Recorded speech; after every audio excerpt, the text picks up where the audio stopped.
እዚህ ያለው የደብተራው ልጅ እጮኛ ማለት ጠባቂ ነው ብሏል።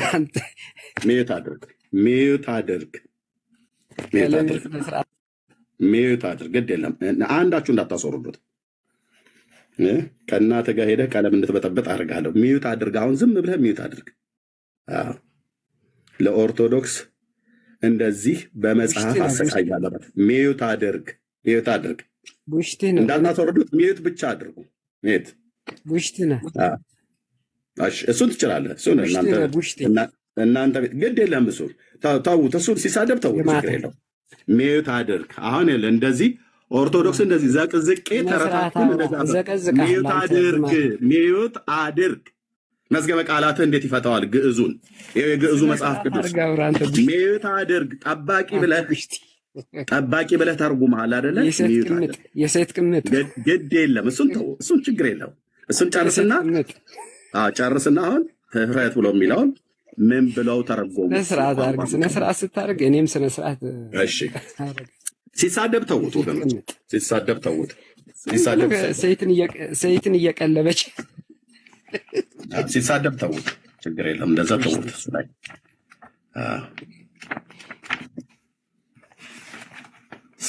ስታዩን በገባሁበት ቤት ተደነግጣለህ ማለት ነው። አንተ እንዳይለመድ ስነ ስርዓት አደርጋለህ አንተ የሴት ቅምጥ። ኦኬ ቴንክ ዩ። ፍርሃት ብሎ የሚለውን ኦርቶዶክስ የምትቀጥፍበትን ልጆቿ ሁሉ ውሸት እንዲናገሩ ያደረገችበትን ትምህርት እንዴት ብለው ታው እኔ እያወራ ያለው ወንድሜ ሚዩት አድርግ፣ ሚዩት አድርግ፣ ሚዩት አድርግ። ቴንክ ዩ። ባለጌ ፑሽቲ እሱ ማለት ትችላለህ። ቡሽቲ ባለጌ ነህ አንተ። እንደዚህ ነው ቀለመ ቡሽቲ። ኦኬ ወንድማችን የኦርቶዶክስን እውቀት እየገለጠልን ነው። ባይዞ ትርጉሙን እየነገረን ነው። እናንተ ስሙት። እኔ ግን አንተ ቡሽቲ እያልኩ ነው። አንተ ልክ መጀመሪያ እንደሰደብከኝ ማለት ነው።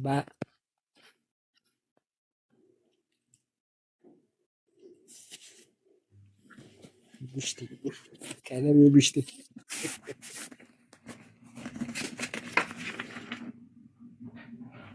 ቅምጥ። እሺ አግኝቻለሁ። እጮኛ ብሎ የሚለውን ቃል ጠባቂ ብሎ የተረጎመው አንድ የመጨረሻ ዕድል ልስጥህ። መዝገበ ቃላት ፍታና አውጣና ንገረኝ። ትልቁ ላይ አድርጌያለሁ። መጽሐፍ ቅዱስ ቶሎ በል። ትልቁ ላይ አድርጌያለሁ። እጮኛ ብሎ የሚለውን ቃል ጠባቂ ብለህ ተርጉመሃል። እሱን በየትኛው የመጽሐፍ 1:34 ፍታ፣ አታልቅስ። እየጠየቅኩህን ትመልሳለህ። ማርያም ወንድ ልጅ አላቅም ስትል እጮኛ እንዳላት አታቅም? መልስ ወንድሜ፣ አልሰማኸኝም? ስለዚህ ተጋጭታለች። እጮኛ ብሎ የሚለውን ቃል ወንድ ልጅ አላቅም ስትል ምን እያለች ነው? እጮኛ እንዳላት አታቅም? ባል እንደምታገባ አታቅም?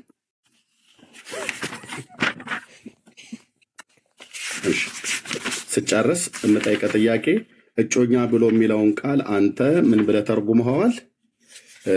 ጠባቂ ብለህ ተርጉመዋል። የትኛው መዝገበ ቃላት ነው የተረጎመው? መዝገበ ቃላት የትኛው መዝገበ ቃላት ነው የተረጎመው?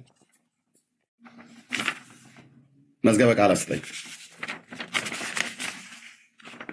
ፈጠን አድርገው። መዝገበ ቃላት ዋሽታለች ወይ? ወንድ ልጅ አላቅም፣ አንተ ደግሞ ባላላት እያልክ ነው። መልስ። መጽሐፍ ቅዱስ ዋሽቷል? መልስ የለውም ማለት ነው። ልብ በል መልስ። 34 ላይ ወንድ ልጅ አላቅም አለ። አንተ ባል ካላት ወይ እጮኛ ካላት ማለት ነው። ዋሽታለች? ወገኖች እየሰማችሁ ነው አይደል?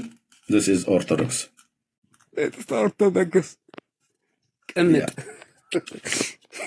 ኦኬ ስለዚህ እንደዚህ ናቸው ሲያዙ ማለት ነው። የመጽሐፍ ቅዱስ መዝገበ ቃላት አንተ በመጽሐፍ ቅዱስ ምንም እንደማታውቅ ይኸው 34 ወይ ዋሽታለች። እኩል አታውራ።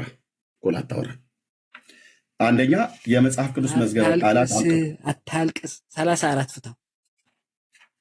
34 እኮ ነው የቀደፋት ይችላል።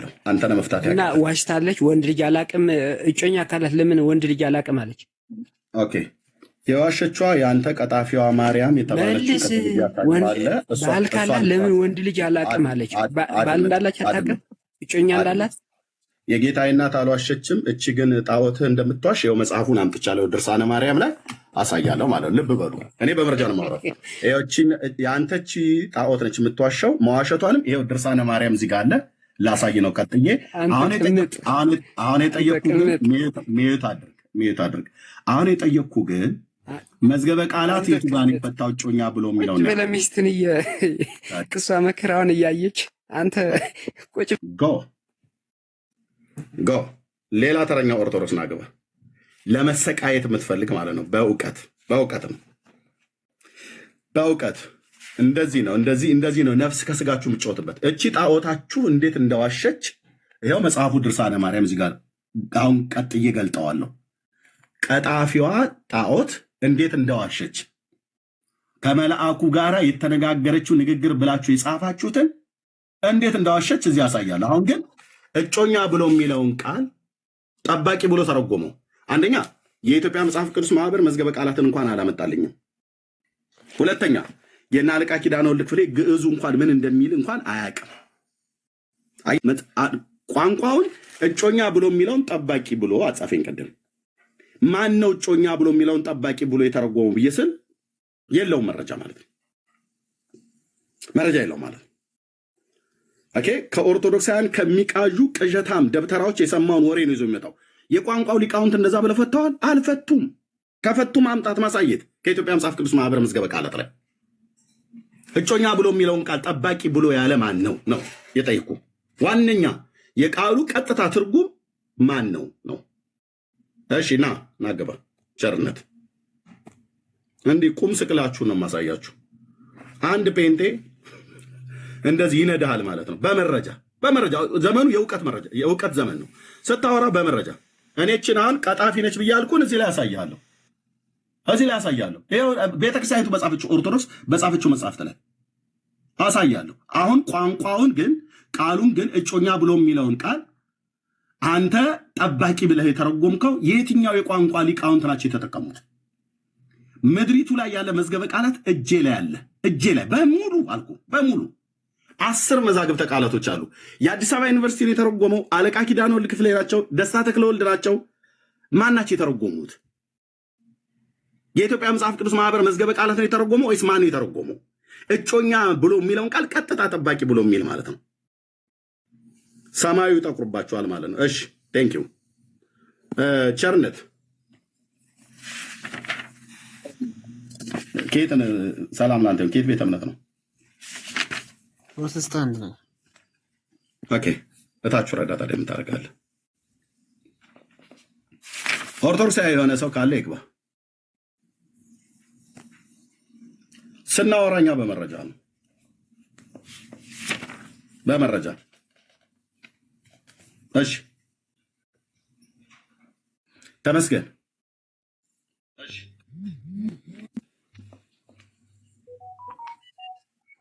ተመስገን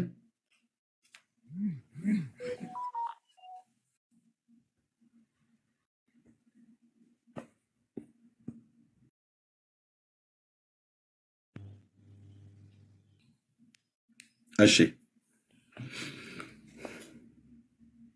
አለ ሌላ የሚገባ እጮኛ ብሎ የሚለውን ቃል ጠባቂ ብሎ የተረጎመ ወደ ውሸታሟ ማርያም ከመሄዳችን በፊት ያው ይህ መጽሐፍ የጻፈው አሳታሚና ካፋይ በኢትዮጵያ ኦርቶዶክስ ተዋሕዶ ቤተክርስቲያን በሰንበት ትምህርት ቤቶች ማደራጃና መምሪያ ማህበረ ቅዱሳን የጻፈው የቤተክርስቲያኒቱ መጽሐፍ ነው ማለት ነው። ውሸታሟ ማርያም የጌታዬ እናት አይደለችዋ ከገብርኤል ጋር ተነጋገረች ብለው ያሉትን የቀላመደችዋ የኦርቶዶክሷ ማርያም የጌታዬ እናት አይደለችም። የጌታዬ እናትማ ሉቃስ ወንጌል መጽሐፍ ላይ በደንብ ተጽፏል። ይኸው የቀላመደችው እጅ ከፍንጅ የቅዱስ ገብርኤልና የእመቤታችን ቃለ ምልልስ ይላል። እጅ ከፍንጅ ኦርቶዶክስ እጅ ከፍንጅ ይኸው እዚህ ያለ እያንዳንዱን አስነብባችኋለሁ ማለት ነው። ውሸቷ እንዴት እንደሆነ አሁን ቋንቋውን ፍቱልን። ቋንቋውን የሚፈታ ሰው ካለ ማለት ነው። እንደዚህ ነው። እንደዚህ እናንተ ለብዙ ዘመን ያለ መረጃ ጴንጤ መናፍቅ እያል ስትሳደብ ነበር አይደል? አሁን ግን ማጠፊያው ቸገረህ ማለት ነው። ማጠፊያው ቸገራችሁ። አንድ ሰው እጮኛ ብሎ የሚለውን ቃል ጠባቂ ብሎ የተረጎመ ነው ያለው። ወንድምነት እንግዳ እስኪመጣ ድረስ መቀጠል ትችላለህ። አንተ ትልቁ ላይ ሆነ መረጃ አላባክንም። የኢትዮጵያ መጽሐፍ ቅዱስ ማህበር መዝገበ ቃላትን በምድሪቱ ላይ ያሉትን መዝገበ ቃላትን አምጥቶ እጮኛ ብሎ የሚለውን ቃል ጠባቂ ብሎ የፈታ የቋንቋ ሊቃውንት አምጡ። ካልሆነስ ወሬ ነው ማለት ነው። ወሬ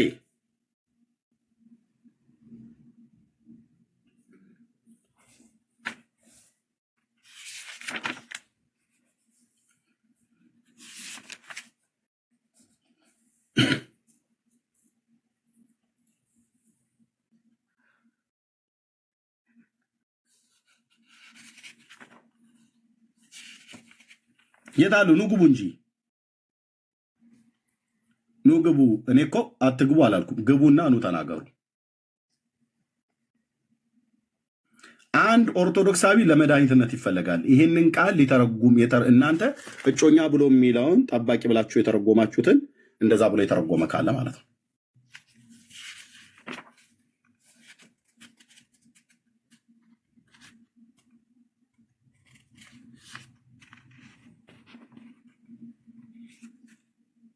አይደል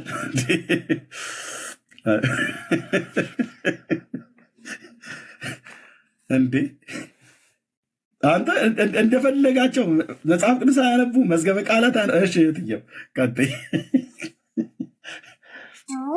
ኤርምዬ እኔ እንኳን እስከሚመጡ ድረስ ሰላም ልበላችሁ ብዬ ነው። በዛውም ደግሞ ጥያቄ ላቀርብ ብዬ ነው። ሰላም ብያለሁ ዳንዬ ወንድም አለም፣ እንኳን ስላስገባኸኝ ቴንኪዩ። ቤኪሻ እንኳን ተኝቷል ይመስለኛል። ሰናዬ ሰላም ብያለሁ። እንዲሁም ታች ያላችሁ ሁላችሁ።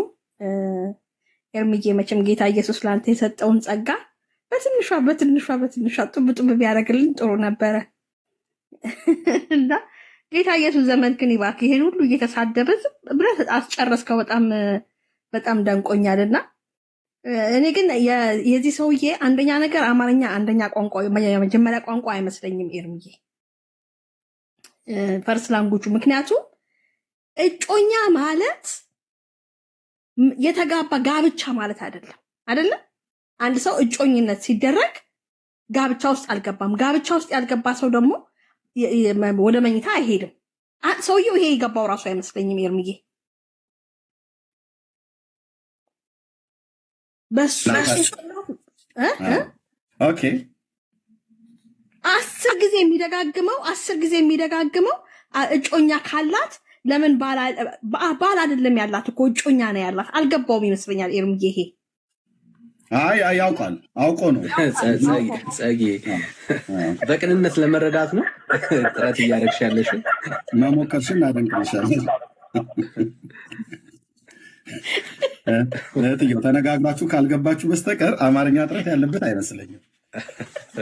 አይ ጌታን እኔ ሲደጋግመው እንደ እጮኛ ማለት እኮ ገና ጋብቻ ውስጥ አልገቡም። በዛ ላይ ትንሽ ልጅ ነች በዛን ሰዓት እና ምንድነው የሰው የሚያስበው አልገባውም ወይ ብዬ እኮ ነው። እኔ ምን ላድርግ ታዲያ? በዚህ መልኩ ልረዳው ብዬ ነው እንዴ።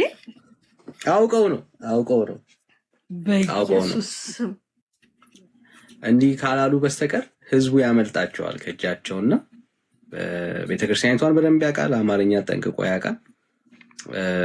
ያው እንዲህ ካልሆነ ግን ያው ባይዘዌ መጀመሪያ ኖርማል ነበር የሚያወራው፣ ከዛ ድምፁን አስቀየርከው፣ ከዛ ባህሪው ተቀየረ። 3 ነገር ነው ያየሁት። ትልቁ ላይ ወደ እምነት ለታብታብ እውነተኛ ማለት እሺ፣ አንድ ጥቅስ ብቻ ልታነብልኝ ነውና ድምፁ ኖርማል ነበር መጀመሪያ፣ በጣም ጥሩ ነበር የሚያወራው። ከዛ በስርዓት ከሰማችሁት ድምፁ ተቀየረ፣ ሊትራሊ ማለት ነው ድምፁ ተቀየረ። ከዛ ቀጥሎ ደግሞ ባህሪው ሙሉ ለሙሉ ተቀየረ። እና ለምንድን ነው ስትል መግለጽ ስለጀመርክ ነው። ማስረጃ መግለጽ ስትጀምር በቃ ሊቋቋሙ አልቻለም። እና ውስጡ ያለው መንፈስ ያው የጨለማ እንትን አይደለ ሪቬል አደረገ፣ ሊትራሊ ሪቬል አደረገ። እና አሁን ትንሽ ቆይተ ስንት ናችሁ ጮኸ ልቀቀው ብትል በእርግጠኝነት ጮኸ የሚወጣ ደረጃ ላይ ነው ሪቬል ያደረገውና ፈቃደኛ ከሆነ በውስጥ መስመር ብናገኘው ብንጸልይለት በጣም በጣም ጥሩ ነውና ሪቬል በቃ ዴቪል ሪቬል ሲያደርግ ነው የታየው በትክክል ማለት ነውና መገለጫው ይሄ ስለሆነ ማለት ነው። ግን እስቲ አሁን በጣም በተደጋጋሚ ሲያወራበት የነበረበት ሐሳብ አለና ዘፍጥረት ምዕራፍ 4ን እስቲ አንብበው። በሱ አርጊውመንት መሰረት አወቀ የሚለውን ቃል ምን ብለን እንፍታው? እንደነሱ እንፍታው እስቲ። ዘፍጥረት ምዕራፍ 4 ቁጥር 1 እስቲ እንየው። ኦኬ ጄኔሲስ ቻፕተር 4 ቨርስ 1 ኦኬ ያ አዳምም ሚስቱን ሔዋንን አወቀ፣ ጸነሰችም፣ ቃየንንም ወለደች። እርሷም ወንድ ልጅ ከእግዚአብሔር አገኘሁ አለች ይላል። አሁን እንደ ኦርቶዶክስ እንፍታው። አዳምም ምን ብለን እንፍታው? ሚስቱን ይላል። አየህ፣ የእሱ ደግሞ ክፋቱ ሚስቱን ይላል። ኦኬ አዳምም ጠባቂ እንዴት ላንብበው በኦርቶዶክስ ችግር እኮ ሚስቱን ይላል። የሱ ደግሞ ለዮሴፍ እጮኛ ብሎ ሲል ለአዳም ሚስቱ ይላል። አየው አወቀ ይላል አይደል? አወቀ ይላል። አወቀ የሚለው ቃል ምንን ነው የሚገልጸው? አወቃት አላወቃት የሚለው ሐሳብ የግብረ ያገኘነት ነው የሚገልጸው ሊተራሊ። ኦኬ አብሯት ተኛ እንደማለት ነው። ወንድ አታውቅም ማለት አብረው የተኛውት ወንድ የለም ነው እያለች ያለችው። በቃ ይሄንን እኮ ነው ያስረዳው። እንደሆነ አብሬ የተኛውት ወንድ የለም ነው እያለች ያለችው እንጂማ ዮሴፍን እኮ ታውቀዋለች። በማወቅ ደረጃ ከሆነ ዮሴፍን ማለት በመተዋወቅ ደረጃ ስለ ኖሌጅ የምታወራ ከሆነ ኦልሬዲ ወንድ አባቷም ወንድ ነው፣ በዙሪያ ላይ ብዙ ወንዶች አሉ፣ እኔ ሴት ብቻ ነው የማውቀው እያለች አይደለም በኖሌጅ ደረጃ። ግን አወቀ የሚለው ቃል ሊትራሊ የሚጠቀሰው አማርኛ ምናልባት ቤተክርስቲያኒቷ እንዴት እንደምትረዳው ማወቅ ያስፈልግ ይሆናል። ግን መጽሐፉ ላይ ክሊር በሆነ መልኩ አዳም አላወቃትም፣ አዳም አወቃት ብለን ስናወራ ከሚስቱ ጋራ ተኛ ወይ አልተኛም ነው፣ አለቀ። ከዛ ውጪ ሌላ ትርጉም የለውም። እና አይዞ ማለት እንፈልጋለን። አይዟችሁ፣ የእውነት ደግሞ የእውነት አይዟችሁ። ይኸው ነው። ራይት ቴንክ ዩ ወንድምነት። እሺ የውሸታሟ ማርያም ብያልኩትኝ ቅድም በፒክቸር ላይ ያሳየኋችሁ የማርያም እና የቅዱስ ገብርኤል ቃለ ምልልስ ብሎ የሚለውን ይህንን ድርሳነ ማርያም መጽሐፍትን ያገኘ ገጽ 103 ጀምሮ ያለውን ብቻ እንዲያነብ ኢንቫይት አደርገዋለሁ። የኦርቶዶክሷ ማርያም ተብላ የምትታመነዋ እቺ ማለት ነው። እንዴት አይነት ቀጣፊ እንደሆነች። የጌታዬ እናት አይደለችም እቺ። የጌታችን እናትማ መጽሐፍ ቅዱስ ላይ ያለችዋ አይሁዳዊቷ ናት፣ ከመልአኩ ጋር የተነጋገረችው ናት። እቺ ግን ቀጣፊ ናት። ተከታዮቿም ቀጣፊዎች ናቸው፣ ጸሐፊዎቿም ቀጣፊዎች ናቸው፣ እሷም ቀጣፊ ናት። የቱ ጋር አገኛት? ኤርሚያስ ድርሳነ ማርያም መጽሐፍት ገጽ 103 እንዲህ ይላል። እዩት። ከሉቃስ ወንጌል መጽሐፍ ጋር እያገናኘን ከመልአኩ ጋር ያደረገችው ቃለ ምልልስ ይላል። ስማልኝ፣ ከዚህ በኋላ የኦርቶዶክስን ቅጥፈት። መልአኩም ይላል ገብርኤል ለድንግል ማርያም እንዳበሰራት በድንግል ማኅፀን ሊያድር የወረደው የአብ የኃይል ቃሉ አለ። እኛም ከመውደዱ የተነሳ ወደ እኛ መጣ። የሚያገኛትም የልዑል ልጅ ነው፣ ልዑል ነው፣ የልዑል ልጅ ልዑል ነው። በቸርነቱ አዳምን ያድነው ዘንድ ዓለምን ሁሉ ስለፈጠረው እናቱ ትሆን ዘንድ ፈቅዶ ወደ ወዳጁ ወደ ልጇ ወደ ዳዊት ልጅ ወደ እመቤታችን መጣ። ፀሐይ ከመፈጠሩ አስቀድሞ ስሙ ነበር ካለ በኋላ መልአኩንም ጠራው፣ ወደ ንጽሕት ድንግልም ላከው። ዓለም ከመፈጠሩ አስቀድሞ ስውር የሆነ ሰላምን የተሞላ ለዓለም ሁሉ መልካምን ተስፋ የሚሆን ሚስጥርን ተቀብሎ ለድንግል ይነግራት ዘንድ ረቂቅ መልአክ ወርዶ መጣና ከድንግል ዘንድ ደረሰ፣ አመሰገናት ይላል። ውሸት።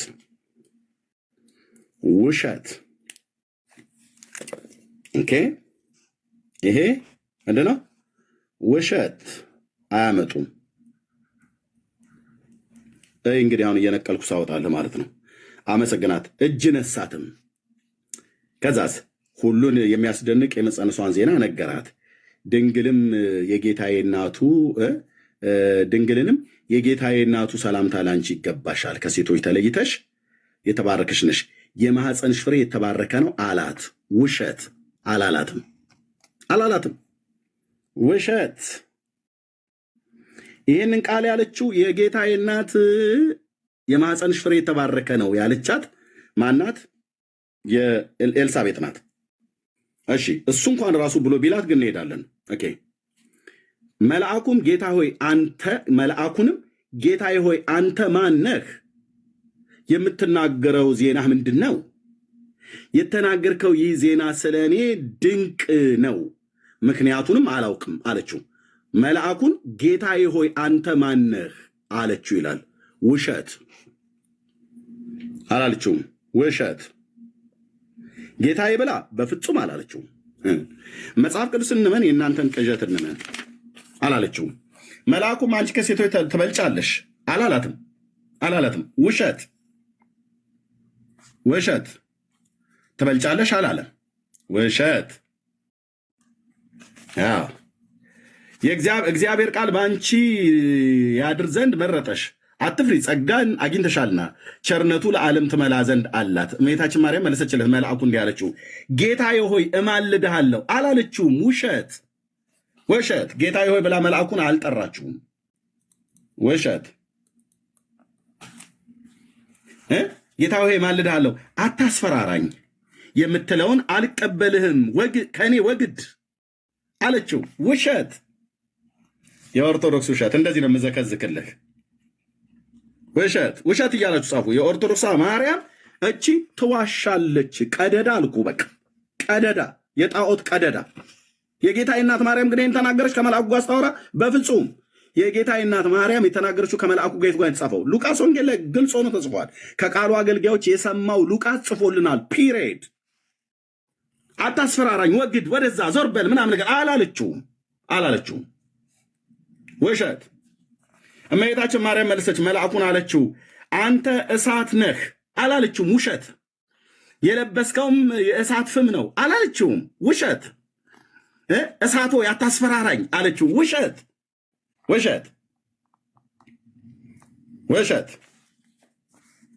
ውሸታም ኦርቶዶክሳውያን፣ ቅጥፈት። በጌታ እናት ስም ልትሸቅሉ የበላችሁ ምድረ ሆዳም ሁሉ ማለት ነው። ውሸት። ሉቃስን ነው የምናምነው እኛ፣ ወንጌላውያኑን ነው የምናምናቸው እኛ። ከመልአኩ ጋር ያደረገችው ንግግር በሙሉ እዛ ተጽፏል። አንተ እዚህ የምትቀላምድበት የለም። በእሳት ነበር ማነደው። ይንን ግን ህዝብን ለማስረዳት ከህዝብ ውስጥ ማጥፋት ይሻላል። ወረቀት በእሳት ከማቃጠል በውስጥ እውቀቱን ባቃጠል ይሻላል። ውሸት። ምድረ ቀጣፊ ሁሉ ውሸት። መልአኩም ይቺ ምን አለችው? እሳቱ አታስፈራራኝ፣ አዳዲስ ነገር በመናገር ለምን ታውከኛለህ አለችው። ውሸት። የጌታዬ እናት አላለችም። ውሸት።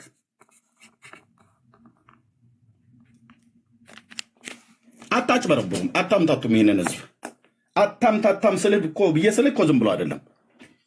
አንድ ኦርቶዶክሳዊ ናገባ ኤርታሌ እሳተ ገሞራ ውስጥ የገባ ያህል ትንገበገባለህ ማለት ነው። ውሸት። ከዛስ ይህ ለአንቺ ድንቅ ልዩ ነው፣ ያመጣሁልሽን ዜና ተቀበይ፣ በማኅፀንሽ ያድር ዘንድ የወደደ የልዑል የክርስቶስ የጽንሰቱ ነገር አመጣሁልሽ አላት። እመቤታችን ድንግል ማርያምም መለሰችለት፣ መልአኩ እንዲህ አለችው፣ ጌታዬ ሆይ እኔ እፈራለሁ አላለችውም። ውሸት። ጌታዬ ብላ አልጠራችውም። እሷ አላለችውም። ይህን ቀጣፊ ደብተራ ሁሉ እንደዚህ ነው ዜሮ የምንከተው ትምህርቱ ማለት ነው። ውሸት። ሔዋንን እንደ ወዳጅ ሆና የምድር እባብ የነገራትን በሰማች ጊዜ ከገነት አውጥቷታል አለችው። መልአኩም ድንግልን እውነት ነው ይህን አሳች እባብ እናትሽ ሔዋንን አሳታት፣ እኔ ግን እንደርሱ አይደለሁም አላላትም። ይህንን መልአኩ አላላትም። ውሸት። ቅዱስ ገብርኤል እንደዚህ አላላትም። እኔ ግን እንደርሱ አይደለሁም ከእግዚአብሔር ተነግሬ መጥቻለሁ እንጂ አላላትም። ውሸት። ገብርኤልም አላለም መልአኩ። የጌታዬ እናት ማርያም አላለችም። እመቤታችን ማርያም መለሰች፣ መልአኩን የነገርከኝ ነገር እጹብ ድንቅ ነው፣ የመለኮት ዘርም አልተገለጠልኝም አለችው። መልአኩም ድንግል ማርያምን አብ ሰላምታ አመጣልሽ ዘንድ አዘዘኝ፣ ልጁ በአንቺ ማኅፀን እንደሚወለድ እነግርሽ ዘንድ መልእክቴንም አትመልሺ፣ አልቀበልም አትበይ አላት። አላላትም። ውሸት ውሸት ውሸት። አትቀበይ አላላትም። እሷ እንደውም አልቀበልህም አላለችውም። የጌታ ባሪያ እንደ ቃል ይሁንልኝ ነው ያለችው። እንደ ቃል ይሁንልኝ። ኦርቶዶክስ ግን ተዋሻለች። አየህ፣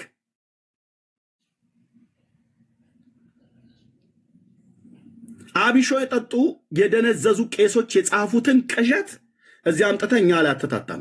እንደዚህ ነው አፈርደቼ ማስገጥል ማለት ነው። አላላትም፣ አላለችውም። ያላት ያለችው በሉቃስ ወንጌል ላይ ግልጽ ሆኖ ተጽፏል። ፒሪየድ አለቀ። ከቃሉ አገልጋዮች ሰምቶ ሉቃስ ለከበረ ቴዎፍሎስ ጽፎለታል። አለቀ። እሱ ሉቃስ የጻፈው ከማቴዎስ ጋር፣ ማቴዎስ የጻፈው ከማርቆስ ጋር። ከሁሉ ጋር ሚዩት አድርገህ ተቀመጥ። እሺ ሚዩት አድርገህ ተቀመጥ። ማራናታ ካልሆነ ታይ ትወርዳለህ። ምን 18 ጊዜ እጅን ታወጣለህ? ሚዩት አድርገህ ተቀመጥ። እያወራሁ ነው፣ በኋላ እሰጥሃለሁ። ማይክ እንዳትከፍት እሺ። ካልሆነ ታይ ውረድ። ስብከትና መስማት አልመጣም። ምንም ይቅርታ። እሺ እታች ውረድ። እታች ሆነህ ትሰማለህ። እታች ሆነህ ትሰማለህ። ቴንክ ዩ። ውሸት አላት ይላል። አላላትም። እመቤታችንም ድንግል ማርያም መለሰችለት፣ መልአኩ አነጋገርህ እነሆ መልካም ነው፣ ፍጥረትህ አካልህ ግን ልቀበለው የማይቻለኝ ነህ አለችው። አላለችውም። ውሸት አላለችውም። ውሸት። ድርሳነ ማርያም የኦርቶዶክስ ሲዘከዘክ ማለት ነው። ውሸት። መልአኩም እንዲህ አላት፣ ከቃሉ የተነሳ እኛ ትጉሃን መላእክት እንደነግጣለን፣ ባዘዘንም ጊዜ እምቢ ማለት አልችልም አላት። ውሸት። እንደውም ይሄንን ቀጥታ ከሕማማተ መስቀል ጋር አገናኝልሃለሁ። ሕማማተ መስቀል ብሎ ከሚለው መጽሐፍ ጋር ምን አለ? ባዘዘንም ጊዜ እምቢ ማለት አልችልም አላት ይላል። ገብርኤል አይደል? አዎ። ሕማማተ መስቀል ላይ ኢየሱስ ክርስቶስ ያዛው የአንተ ምሕረትና ቸርነት እስከ መቼ ነው ድረስ ብሎ ሰይፍ ወዝዞ ወርውሮ የቤተ መቅደሱን መጋረጃ ቀደደው አላላችሁንም እንዴ? ላምጣው እንዴ መረጃውን? አመጣው። የት ነው መጽሐፉን? ላምጣው እንዴማ። አመጣው። ሕማማተ መስቀል ውሸት ሲሰቀል እሰቅልበታለሁ። ውሸትም ማለት ባዘዘን ጊዜ እምቢ ማለት አንችልም ብሎ አላደል ገብርኤል? እዚህ ግን እምቢ ብሎ ወረወራ አላላችሁንም እንዴ? ነገርን ነገር ያነሳዋልና አላላችሁንም ወይ?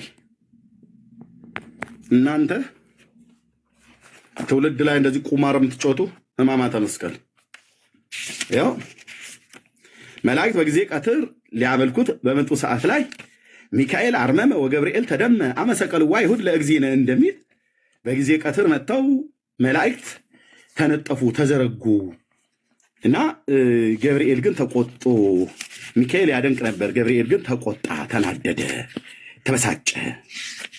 ስለዚህም ቤተ መቅደሱን መጋረጃ ከላይ እስከታች ወርውሮ ቀደደው እኮ ብላችሁናል አይደል እንዴ? እኔ እዚህ ዛሬ ልቅደድልህ ታዲያ ይህን ውሸትህን። ሕማማተ መስቀል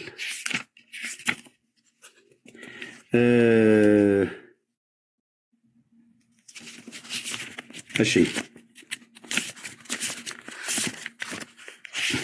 እንዴ ጠብቁኝ። በወ ጊዜ ዘይብ ለወልደ እግዚአብሔር ወበ ጊዜ ዘይብ ኦኬ።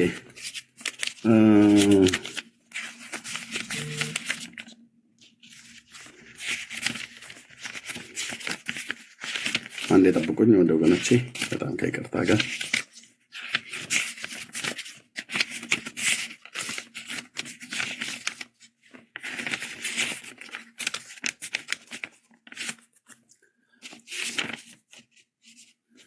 ለአዳም በያስተገነት ምንም እንኳን አምላኬ ነጽረኝ ወለምን ታደገኒ። ይኸው ከዚህ ጀምሮ ማለት ነው። አምላኬ ነጽረኝ ወለምን ታደገኒ አባ እስራኤሎም እስመ በዘየአምሩ ይገብሩ ነዋ ወልድኬ የሆነ ያምከ ኤሎሄ ላማ ሰበቅታኒ ወአንተ ትቀድሞ ለአዳም በያስተገነት አባ ማኅፀንኩ ነፍሴ ውስተ እዴከ ወይ ቤተፈጸመ ኩሉ ብሎ ሰባቱን ተአምራትን ይነግረዋል። ቃላተ ርኅራኄ ሰባት እንዲል እንተ ዲበ መስቀል ዘነበበ እንዳለ ካለ በኋላ የሚለውን ይውልት አባ ስሬኑ ስመዘ ያምሩ ይገብሩ ማለት መላእክት ብርሃን በጊዜ ቀትር ፈጣሪያችንን አመስግን ብለው ቢመጡ አካሉ ደም ለብሶ ራቁቱን ቆሞ አክሊለ ሦክ ተሸክሞ በመስቀል ላይ ተሰቅሎ ቢያገኙት ደንግጠው እንደ ቅጠል ረገፉ፣ እንደ ሻሽም ተነጸፉ። ሚካኤል ግን ቆሞ ያደንቅ ጀመር። ቅዱስ ገብርኤል እነዚህ ክፉዎች ሰዎች ፈጣሪን ሰቀሉት ብሎ ሊያጠፋቸው ሰይፉን መዘዘ። ሚካኤል አርመመ ወገብርኤል ተደመ አመሰቀሉ አይሁድ ለእግዚእነ እንዳለ ካለ በኋላ ጌታም ፈጣሪያቸው እንደሆንኩ ባያውቁ ነውና ተው አለው። ገብርኤል ማለት ነው። ገብርኤል ሰይፍ ሲመዝ ተው፣ ፈጣሪያቸው እንደሆንኩ ባያውቁ ነው ተው፣ ከቁጣ ታገስ፣ ሰይፍን መልስ ቢለው የአንተ ምሕረት ቸርነት ሁልጊዜ ነው ብሎ ሰይፉን ወርውሮ በቁጣው ቃል ቢጥለው የቤተ መቅደሱ መጋረጃ ከሁለት እየከፈለ ወርዶ ምድርን እየከፈለ ገባ። ያን ጊዜ የገባ ሰይፍ እስከ ዛሬ ድረስ ሲወርድ ይኖራል አሉ። ኢየሱስ ተው አለው። ማንን? ገብርኤል መልአኩን። ፈጣሪያቸው እንደሆንኩ ባያውቁ ነው ብሎ አለው ይላል። ኢየሱስ አዘዘው አላዘዘውም? ገብርኤልን አዘዘው። ገብርኤል ታዞ የኢየሱስን ቃል ፈጸመ አልፈጸመም? ገብርኤል እዚህ ጋር እንደተጻፈው ገብርኤል የኢየሱስን ቃል ሰምቶ ፈጸመ፣ ታዘዘ ወይ አልታዘዘም? ወገኖች ቶሎ ጻፉታች ኮሜንት ላይ ታዘዘው ወይስ አልታዘዘውም?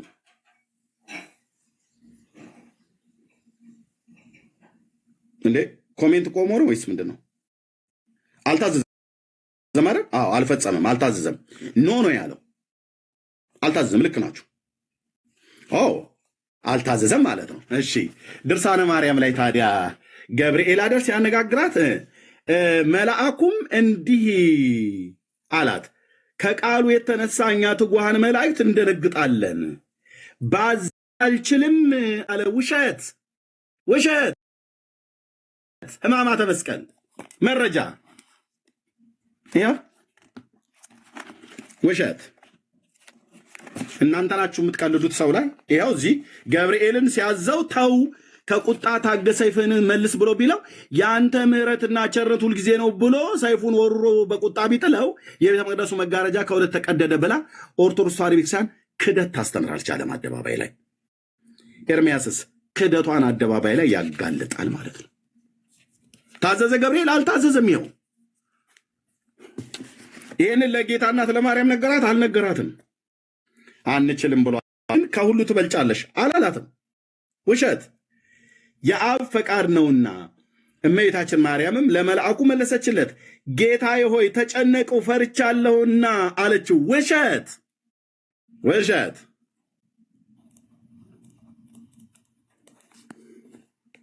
ምን ይሻላል? አልፍ አልፍ ብዬ ላንብብላችሁ። እሺ ዜናህን የጌታ ወዳጅ አይወስድም እቀበልህ ዘንድ ይህ ለእኔ ከባድ ነው አለችው ይላል። አላለችውም? ውሸት ውሸት።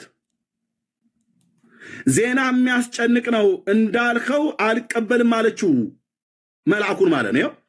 ድንግል ማርያምም መልአኩን እኔ ሕፃን ነኝ እሳት እሸከም ዘንድ አይቻለኝም አላለችውም? ውሸት ውሸት። ዜና የሚያስጨንቅ ነውና እንዳልከው እቀበለው ዘንድ አልችልም አለችው፣ አላለችውም? ውሸት ውሸት።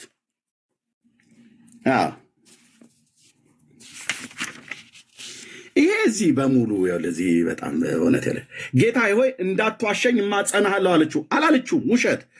እቀበለው ዘንድ አልችልም አለችው፣ አላለችውም? ውሸት። ጌታ ሆይ ብላ ጠራችው ይላል፣ አላለችውም? በፍጹም የማይገባኝን ነገር አትናገር ብላ አለችው፣ አላለችውም? አላለችውም?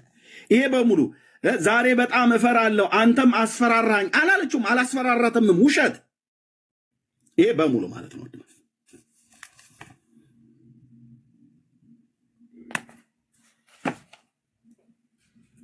ውሸት። አንድ እናቱ የወለደችው መጥቶ ያወራን ፊት መረጃ እንደዚህ አውጥቼ ነው ማሰጣለህ። በምኑ ላናግርህ? በኢትዮጵያ መጽሐፍ ቅዱስ ማህበር መዝገበ ቃላት፣ በአለቃ ኪዳነ ወልድ ክፍሌ መዝገበ ቃላት፣ በግዕዙ የአዲስ ኪዳን መጽሐፍ ቅዱስ፣ በሰማንያ አሐዱ በራሳችሁ፣ በሕማማተ መስቀሉ፣ በድርሳነ ማርያም ምድረ ውሸታም ሁሉ እናንተም ብሎ ደግሞ የማርያም ወዳጅ የጌታን እናት በእንዲህ አይነት ልክ ያላለችውን አለች እያላችሁ ስናነበው ከመጽሐፍ ቅዱስ ጋር ይሄ ቀጥታ ከመጽሐፍ ቅዱስ ጋር ይጣላል አይጣላም? ወገኖች እዚህ ውስጥ የተጻፈው የመልአኩ የና የእመቤታችን ቃለ ምልልስ አላሉ።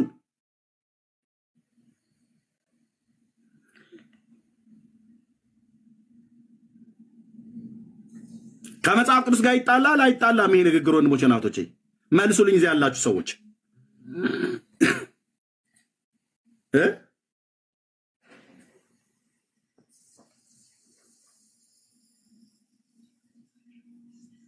እያንዳንዱ መጽሐፍን አምጥቼ ጥርስ ከምላሱ እያወጣው ሄጄ ከሼልፍ ላይ ብቻ ነው የማመጣው።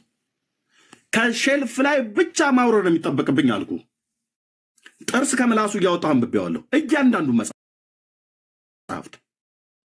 ቃላትም መጣችሁ ጮኛ ብሎ ማለት ጠባቂ ነው ብለህ ተረጉማለህ። አንዳቸውም የቋንቋ ሊቃውንት ግን እንደዚህ ብለው ተርጉመውት አያውቁ።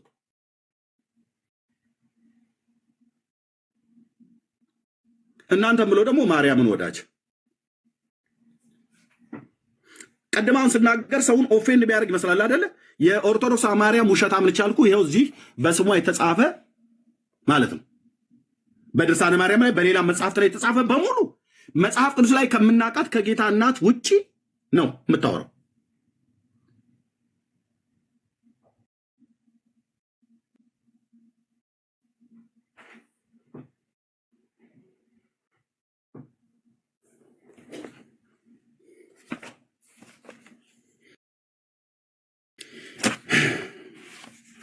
እንደዚህ ነው የምበቀለው። ውሸትን እንደዚህ በእውነት እንበቀለዋለን ማለት ነው። በሕያው በእግዚአብሔር በአምላክ ቃል ወንድምነት መቀጠል ትችላለህ። እንግዳ ከመጣ ብቻ ትሰጠኛለህ አቀብለህ። አይቀጡ ቅጣት ቀተን ለሚመጣው ትውልድ ማስተማሪያ ነው የምናደርገው። እነሱ እጮኛን ጠባቂ እያሉ የሚተረጉሙት አንዳቸውም የቋንቋ ሊቃውንት 10 መዝገበ ቃላት እጄ ላይ ያለኝ የላቃችሁት እነሱ ማን ነው ታዲያ ቃላትን ተርጓሚ ያደርጋቸው? የቋንቋው ሊቃውንት ያልተጠቀሙትን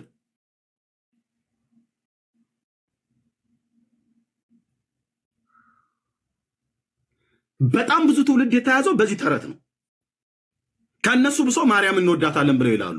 እኛን ግን እንደ ጠላት ይቆጥሩናል። የጌታ እናት እናንተ እንደምትሉት አልቀላመደችም። ከመልአኩ ጋር የተናገረችውን የቃሉ አገልጋይ የነበረ በስጋ የነበረ ሰው ነው ሉቃስ። ጌታ በነበረበት ዘመን የነበረ ግሪካዊ ሰው ነው።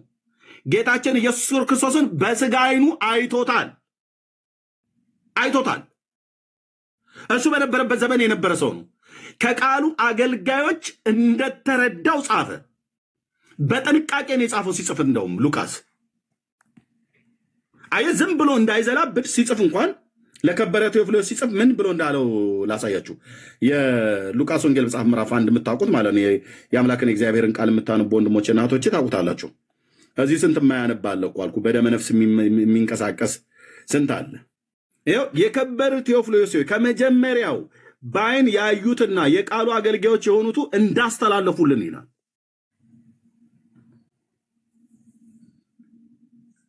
በእኛም ዘንድ ስለተፈጸመው ነገር ብዙዎች ታሪክን በየተራው ለማዘጋጀት ስለሞከሩ ብዙዎች አዘጋጅተዋል። ይህን ታሪክ ባይዘው የጌታ ኢየሱስ ክርስቶስን ታሪክ እኔም ደግሞ ስለተማርከው ቃል እርግጡን እንድታውቅ በጥንቃቄ ሁሉን ከመጀመሪያው ተከትዬ በየተራው ልጽፍልህ መልካም ሆኖ ታየኝ ይላል። ይሄ መሰመር አለበት። ስለተማርከው ቃል እርግጡን እንድታውቅ በጥንቃቄ ያለ ችኮላ፣ ያለ መቀላመድ፣ ያለ መዋሸት፣ ያለ መጨመር፣ ያለ መቀነስ ሁሉን ከመጀመሪያው ተከትዬ በየተራው ልጽፍልህ መልካም ሆኖ ታየኝ አለ። በቃ ሉቃስ ሲጽፈው በዚህ ክፍል ላይ ታዲያ የመልአኩና የማርያምና የጌታዬን እናት ንግግር አልጻፈም እንዴ? ጽፏል። ከቁጥር 26 ጀምሮ እሱ ምን እንዳላት እሷ ምን እንዳለችው በደንብ ተጽፏል። ፒሪድ አለቀ። እንዲህ አይነት ሳርቲ ቡርቲ ይኸው በየፌርማታውን ውሸት እያልኩኝ ያስቀመጥኩት።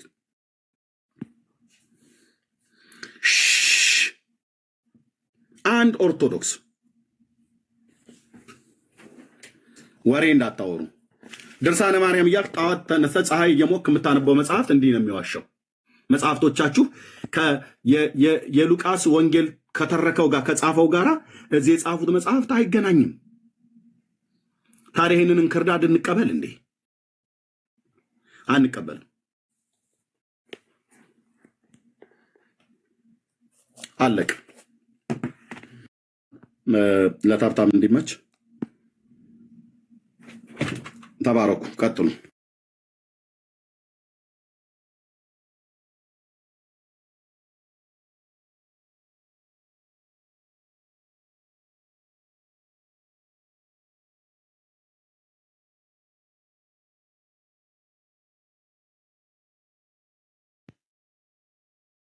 ዳኒ ሚውት ነህ ዳኒ።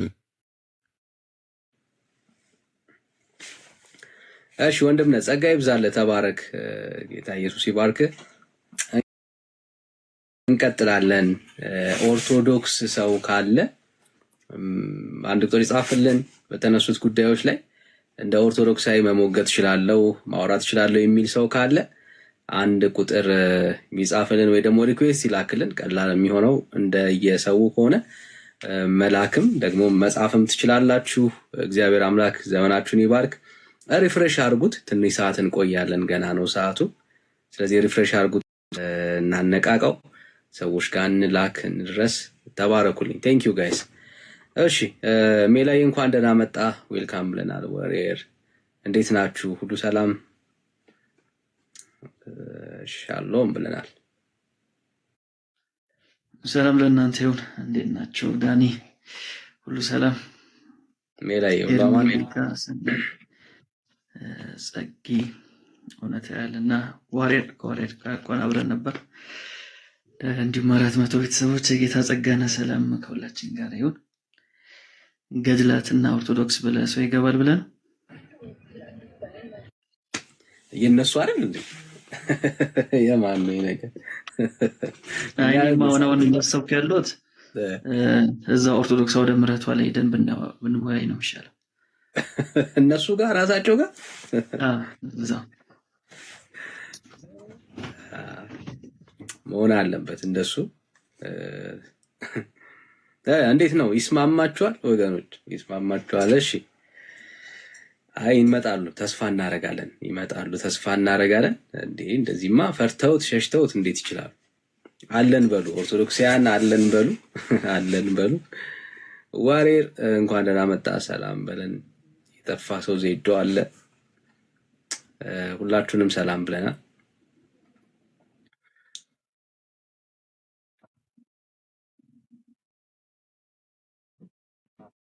ቤኪ ገነት ሁላችሁም ሜላ አብረን ነበርን። ዳንኤል አንብያለሁ። ዜዶ የጌታ ጸጋና ሰላም ከሁላችንም ጋር ይሁን። ተባረኩ።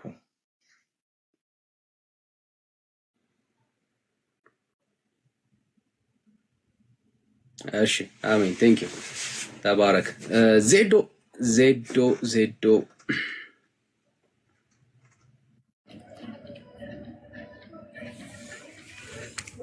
እንዴት ናችሁ? ሰላም ብያለሁ። ሰላም ነው። እንዴት ናችሁ? እናታችሁ ናፈቃችሁኝ። ሁሉ ሰላም፣ ሁሉ አማን፣ ሁሉ ሰላም። እንዴት ናችሁ? ሁላችሁንም ሰላም ብያለሁ። ኤልሚሻ ወንድማለም፣ ሜሊ፣ ጸጉ፣ ቤኪ፣ ሰናይ፣ ዋሬር ሁላችሁንም ሰላም ብያለሁ። ከላይም ከታችም ያላችሁ ያው ጠፍቻለሁ፣ እንዳትረሱኝ ፊቴን ላሳያችሁ ብዬ ይሻላል ይሻላል። ዜዶ እንዴት ነህ? ሜላችን እንዴት ነው? ወንድማለም ሰላም ብያለሁ ሁላችሁ። ዜዶ እንዴት አለ? ሰላም ላንተ ይሁን። ወጣ አለ ኦስ ትልቁ ላይ ሆኖ ነው። ሌላ ሰው ወሰልኳ። በኢየሱስ እንዴት ነህ? እንዴት ናችሁ? ሁሉ ሰላም ነው? ይርምሻዬ ደህና ነን፣ ጌታ ይመስገን። ሰላም እንዴት ናችሁ? ውጭ ሆኜ ነው መኪናዬን ቻርጅ እያደረኩ። ኪዩ ደህና ናት?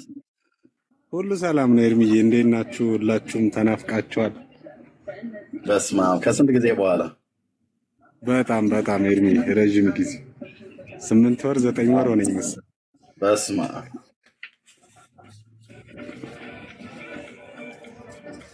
በድጋሚ ስላየን ደስ ብሎናል።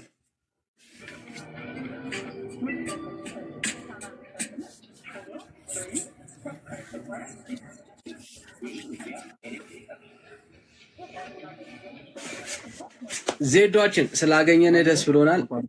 ኔትወርክ አይ ቲንክ ስልክ ገባብህ መሰለኝ። እዚህ ላይ ሆኖ ነው በቃ አለውኝ ዝም እያዳምጣቸዋል። ሰላም ነው። እንዴት ነህ? ሰላም ብያለሁ። ሰላም ባለቤት ሰላም ናት? ልጆች ደህና ናቸው? ሁሉ ሰላም እግዚአብሔር ይመስገን። ብጠፋም ወፍረሃል፣ ግን ችግር የለም እግዚአብሔር ይመስገን። እሺ ዜድዬ ተባረክ። ሜላዬ ሰላም ብያለሁ ወንድም አለ።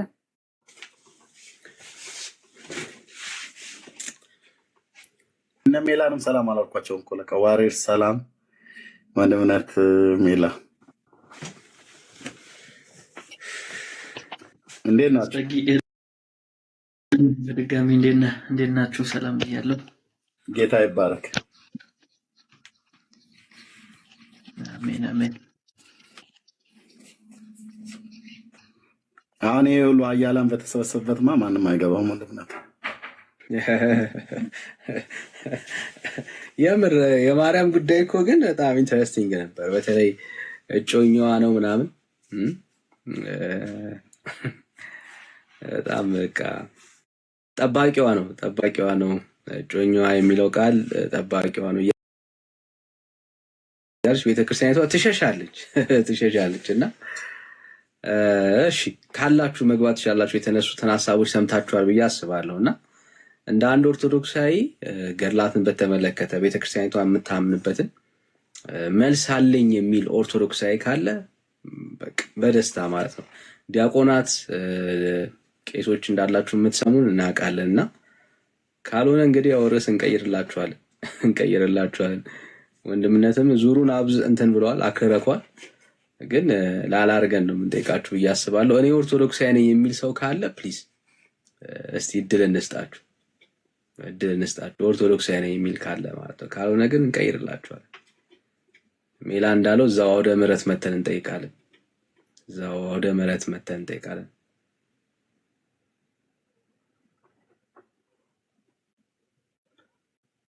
እሺ አለ ሌላ ሰው?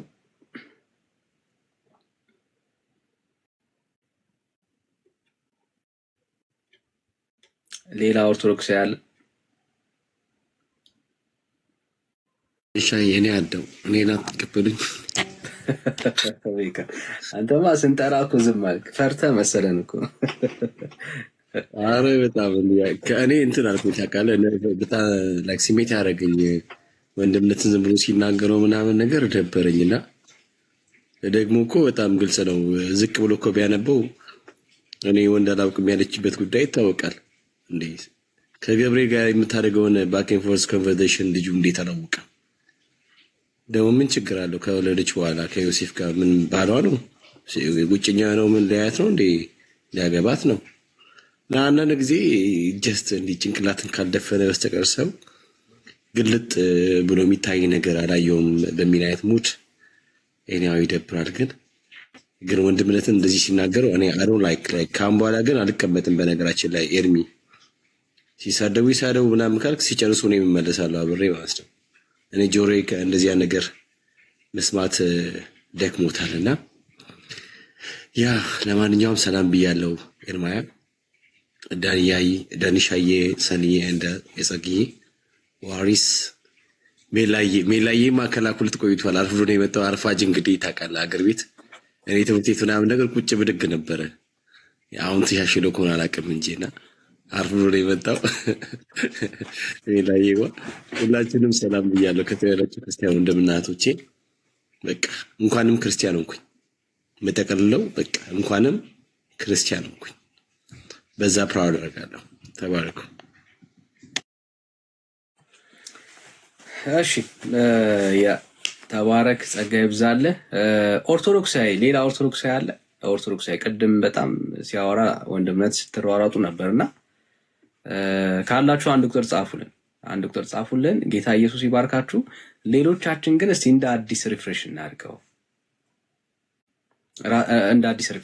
ባይ ዘ ወይ ስንቆይ እንደዚህ ነው የሚሆነውና ሪፍሬሽ አድርጉት። ቴንክ ዩ ጋይስ። እንደ አዲስ ቅድም ያደረጋችሁ ሰዎች ድጋሚ ሪፍሬሽ አድርጉት። ሪፍሬሽ ይደረግ። ተባረኩልን። ቴንክ ዩ ጋይስ። ሪፍሬሽ አድርጉት እስቲ እንደ አዲስ ሪፍሬሽ እናድርገው። ያ ቴንክ ዩ። ሪፍሬሽ ሲደረግ ይሄዳል። እሺ ሰላም ሆሳና፣ እንዴት ነው ራጄ? ሆሳና ሰላም ሰላም፣ እንዴት ናችሁ? እግዚአብሔር ይመስገን። ከየት ቤተ እምነት? ከኦርቶዶክስ። እሺ፣ እንኳን ደህና መጣ። እንኳን ደህና ቆያችሁ። የተነሳውን ሐሳብ ሰምታል ብዬ አስባለሁ አይደል? አይ ነገር በደንብ አልሰማሁም። ኧረ በደንብ አልሰማሁም። ኦኬ ሶ ገድላትና ኦርቶዶክስን እያየን ነበር። እሺ፣ በሱ ጉዳይ ላይ የማውራት አቅም አለ ብዬ አስባለሁ አይደል? እሺ እሺ፣ እሰይ ዋናው መምጣት ነው። እሺ ይሄ ሰው ይበረክትል ሊሆን ኤርሚ አለ ሊያወራኝ ነው። እሺ፣ አይ እድል ልስጥህ ብዬ ነው። እሺ፣ ሆሳና ነው። እሺ፣ ሆሳና እንኳን ደህና መጣ። እንኳን ደህና ቆየ። ይፍቱኝ ባርኩኝ። ታውበት እግዚአብሔር ይፍታ ነው ብለው የሚሉት በእርግጥም ታችሁ እሱ ነው። ያ አሜን። እንዴት ነህ? ሰላም ነኝ፣ እግዚአብሔር ይመስገን። እሺ፣ ርዕሱን አይተዋል አይደል? አላየሁትም፣ ብትነግረኝ ችግር የለም። አይታይም ከወንድማችን በላይ ገድላትና ኦርቶዶክስ ብሎ ይላል። ይታያል። ምን ትላለህ? ምንም አለም። በገድላት ታምናለህ? ታሪክ ነው፣ ገድል ታሪክ ነው። ምንም አይደለም። ጠቃሚ ታሪክ ነው ወይስ ጠቃሚ ያልሆነ ታሪክ ነው?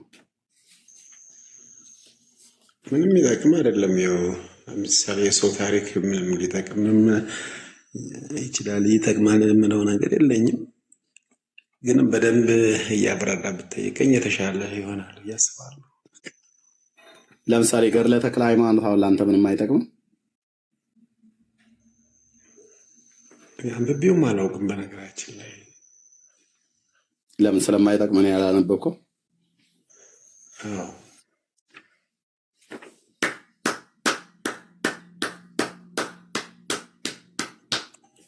ጎበዝ፣ ለአንተን ያጨበጨብኩልህ። ስለማይጠቅምህ አላነበብከውም። ስለማይጠቅምህ አላነበብከውም። አታንብበውም፣ ምንም የሚጠቅም ነገር ስለሌለ ማለት ነው። መጽሐፍ ቅዱስን ብቻ አንብብ። በኢሳይያስ 34:16 ላይ ደግሞ የተፈተነ መጽሐፍ የሚለው ደግሞ መጽሐፍ ቅዱስን ነው እንጂ ከመጽሐፍ ቅዱስ ውጭ ሌላ ይጠቅማል ብዬ አላስብም። 4 ነጥብ የእግዚአብሔር መንፈስ ያለበት መጽሐፍት ከብር ከወርቅ ይልቅ 7 እጅ የነጠረው ዳዊትም እንዳለው በዘመናት መካከል የተፈተነ የሰውን ሕይወት የሚቀይር የሰውን ሕይወት የሚለውጥ የሰውን ሕይወት የሚያድን እኔ የነገርኳችሁ ቃል መንፈስም ሕይወትም ነው ብሎ እንዳለ ጌታ ከሱ የወጣ ከአፉ የወጣ የጽድቅ ቃል ነቢያት የተናገሩት ሐዋርያት ያስተላለፉልን የተፈተነ በዘመናት መካከል የተፈተነ የአምላካችን የእግዚአብሔር ቃል ብቻ ነው የሚጠቅመው። ደግ አደረክ ወንድማችን። አዎ ጠቢቡ ሰሎሞንም እንደተናገረው ምዕራፍ 30 ቁጥር 6 ላይ ማንም እንዳይዘልፍህ ሐሰተኛም እንዳትባል ከቃሉ አትልፍ አትጨምር ስለሚል መዘለፍም አልፈልግም፣ ከቃሉ መጨመር መቀነስ ኃጢአተኛ መባልም አልፈልግም። የእግዚአብሔር መንግስት ይከለከላለሁ ኃጢአተኛ ከሆኑ እና ተጨመሩና ከቀነሱ። ልክ ነው። እንዲህ አይነቱን ኦርቶዶክስ ነው እግዚአብሔር የሚፈልገው። የሰው ዘር በሙሉ በእግዚአብሔር ቃል ላይ ቆሞ መጽሐፍ ቅዱስ የሚናገረውን እውነት አሜን ብሎ የሚል መጽሐፍ ቅዱስ ያልተናገረውን ደግሞ አልቀበልም ብሎ የሚል ማለት ነው። እግዚአብሔር ቃሉን የሰጠን፣ እግዚአብሔር ልጁን የሰጠን፣ እግዚአብሔር መንፈሱን የሰጠን፣ እግዚአብሔር ቃሉን የሰጠን። ቃሉን ያጻፋቸው በመንፈስ ቅዱስ ኢንስፓየር የሆኑ ቅዱሳት ነቢያትና ቅዱሳት ሐዋርያት የጻፉት የእግዚአብሔር እስትንፋስ ያለበት ስልጣናዊ የሆነ ቃል ስናነበው ህይወታችንን ያነበበ ስናነበው አንብቦን ህይወታችንን ለዘላለም አድኖን ያስቀረን ካፉ የወጣ የጽድቅ ቃል ከስላሴ መንግስት የወጣ የጽድቅ ቃል። በቃ እንዴ ወንድሞቼ እናቶቼ፣ በቃ የሚያሳርፍ እኮ የመጨረሻ እኮ የነገር ሁሉ መደምደሚያ እኮ ማለት ነው እግዚአብሔር ቃል። ዛሬ ሰው ይሄንን እውነት ትቶ ወደ ሌሎች በግለሰቦች እጅ ወደ ተጻፈ እንደው የእግዚአብሔር መንፈስ ያለበት መጽሐፍት ሁሉ ብሎ ይላል ብሎ በሚል ሌሎችን መጽሐፍቶችን ስራው አስገብቶ እንደፈለገ ሲናገሩ የሚኖሩት ኦርቶዶክሳውያን ናቸው። ቅዱስ ጳውሎስ ይህን ቃል ግን ሲጠቀም የተጠቀመው የእግዚአብሔር መንፈስ ያለባቸው መጽሐፍቶች ብሎ ሲል ያለው እንደምናውቀው ይህንን ቃል የተናገረው ለመንፈሳዊ ልጁ ለጢሞቴዎስ ነው። ጢሞቴዎስ ደግሞ ከፊል ግሪክ ከፊል ደግሞ አይሁዳዊ ነው። በእናቱ አይሁዳዊ ነው፣ በአባቱ ደግሞ ግሪካዊ ሰው ነው። በሐዋርያት ሥራ መጽሐፍ ምዕራፍ 16 ላይ እንደሚናገረው ማለት ነው። ስለዚህ ይህ ሰው ለዚህ ሰው ሲጠይቀው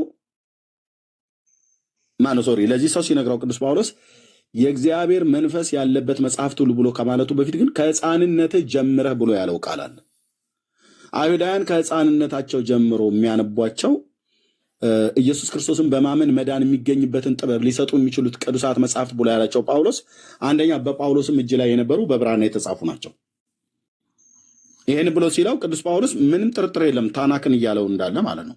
ታልሙድና ሚሽና ግማራ የተባሉትን የአይሁድ ራባዮችና ሊቃውንት የሚጠቀሟቸው መጽሐፍቶች እንኳን እያለው እንዳይደለ ግልጥ ነው። በሙሴ ሕግና በነቢያት በመዝሙራት የተባለው ታናክ ብለው የሚጠሩት በእነዚህ መጽሐፍቶች ላይ የተጻፈ ነው። ጌታችን እንደተናገረው በሉቃስ ወንጌል መጽሐፍ ምዕራፍ 24 ቁጥር 44 ላይ እንደምናገረው በሙሴ ሕግና በነቢያት በመዝሙራት ስለ እኔ የተጻፈው ይፈጸም ዘንድ ይገባል ብዬ ነገርኳችሁ ቃሌ ነው ይላል። በቃ አለቀ። በብሉይ ኪዳን በሙሴ ሕግና በነቢያት በመዝሙራት፣ በአዲስ ኪዳን በወንጌላቱና በሐዋርያቱ መልእክታት እንደዚሁም በራእዩ በዮሐንስ ማለት ነው። ከዚህ ውጭ እግዚአብሔር ሌላ የተናገረበት መንገድ የለም።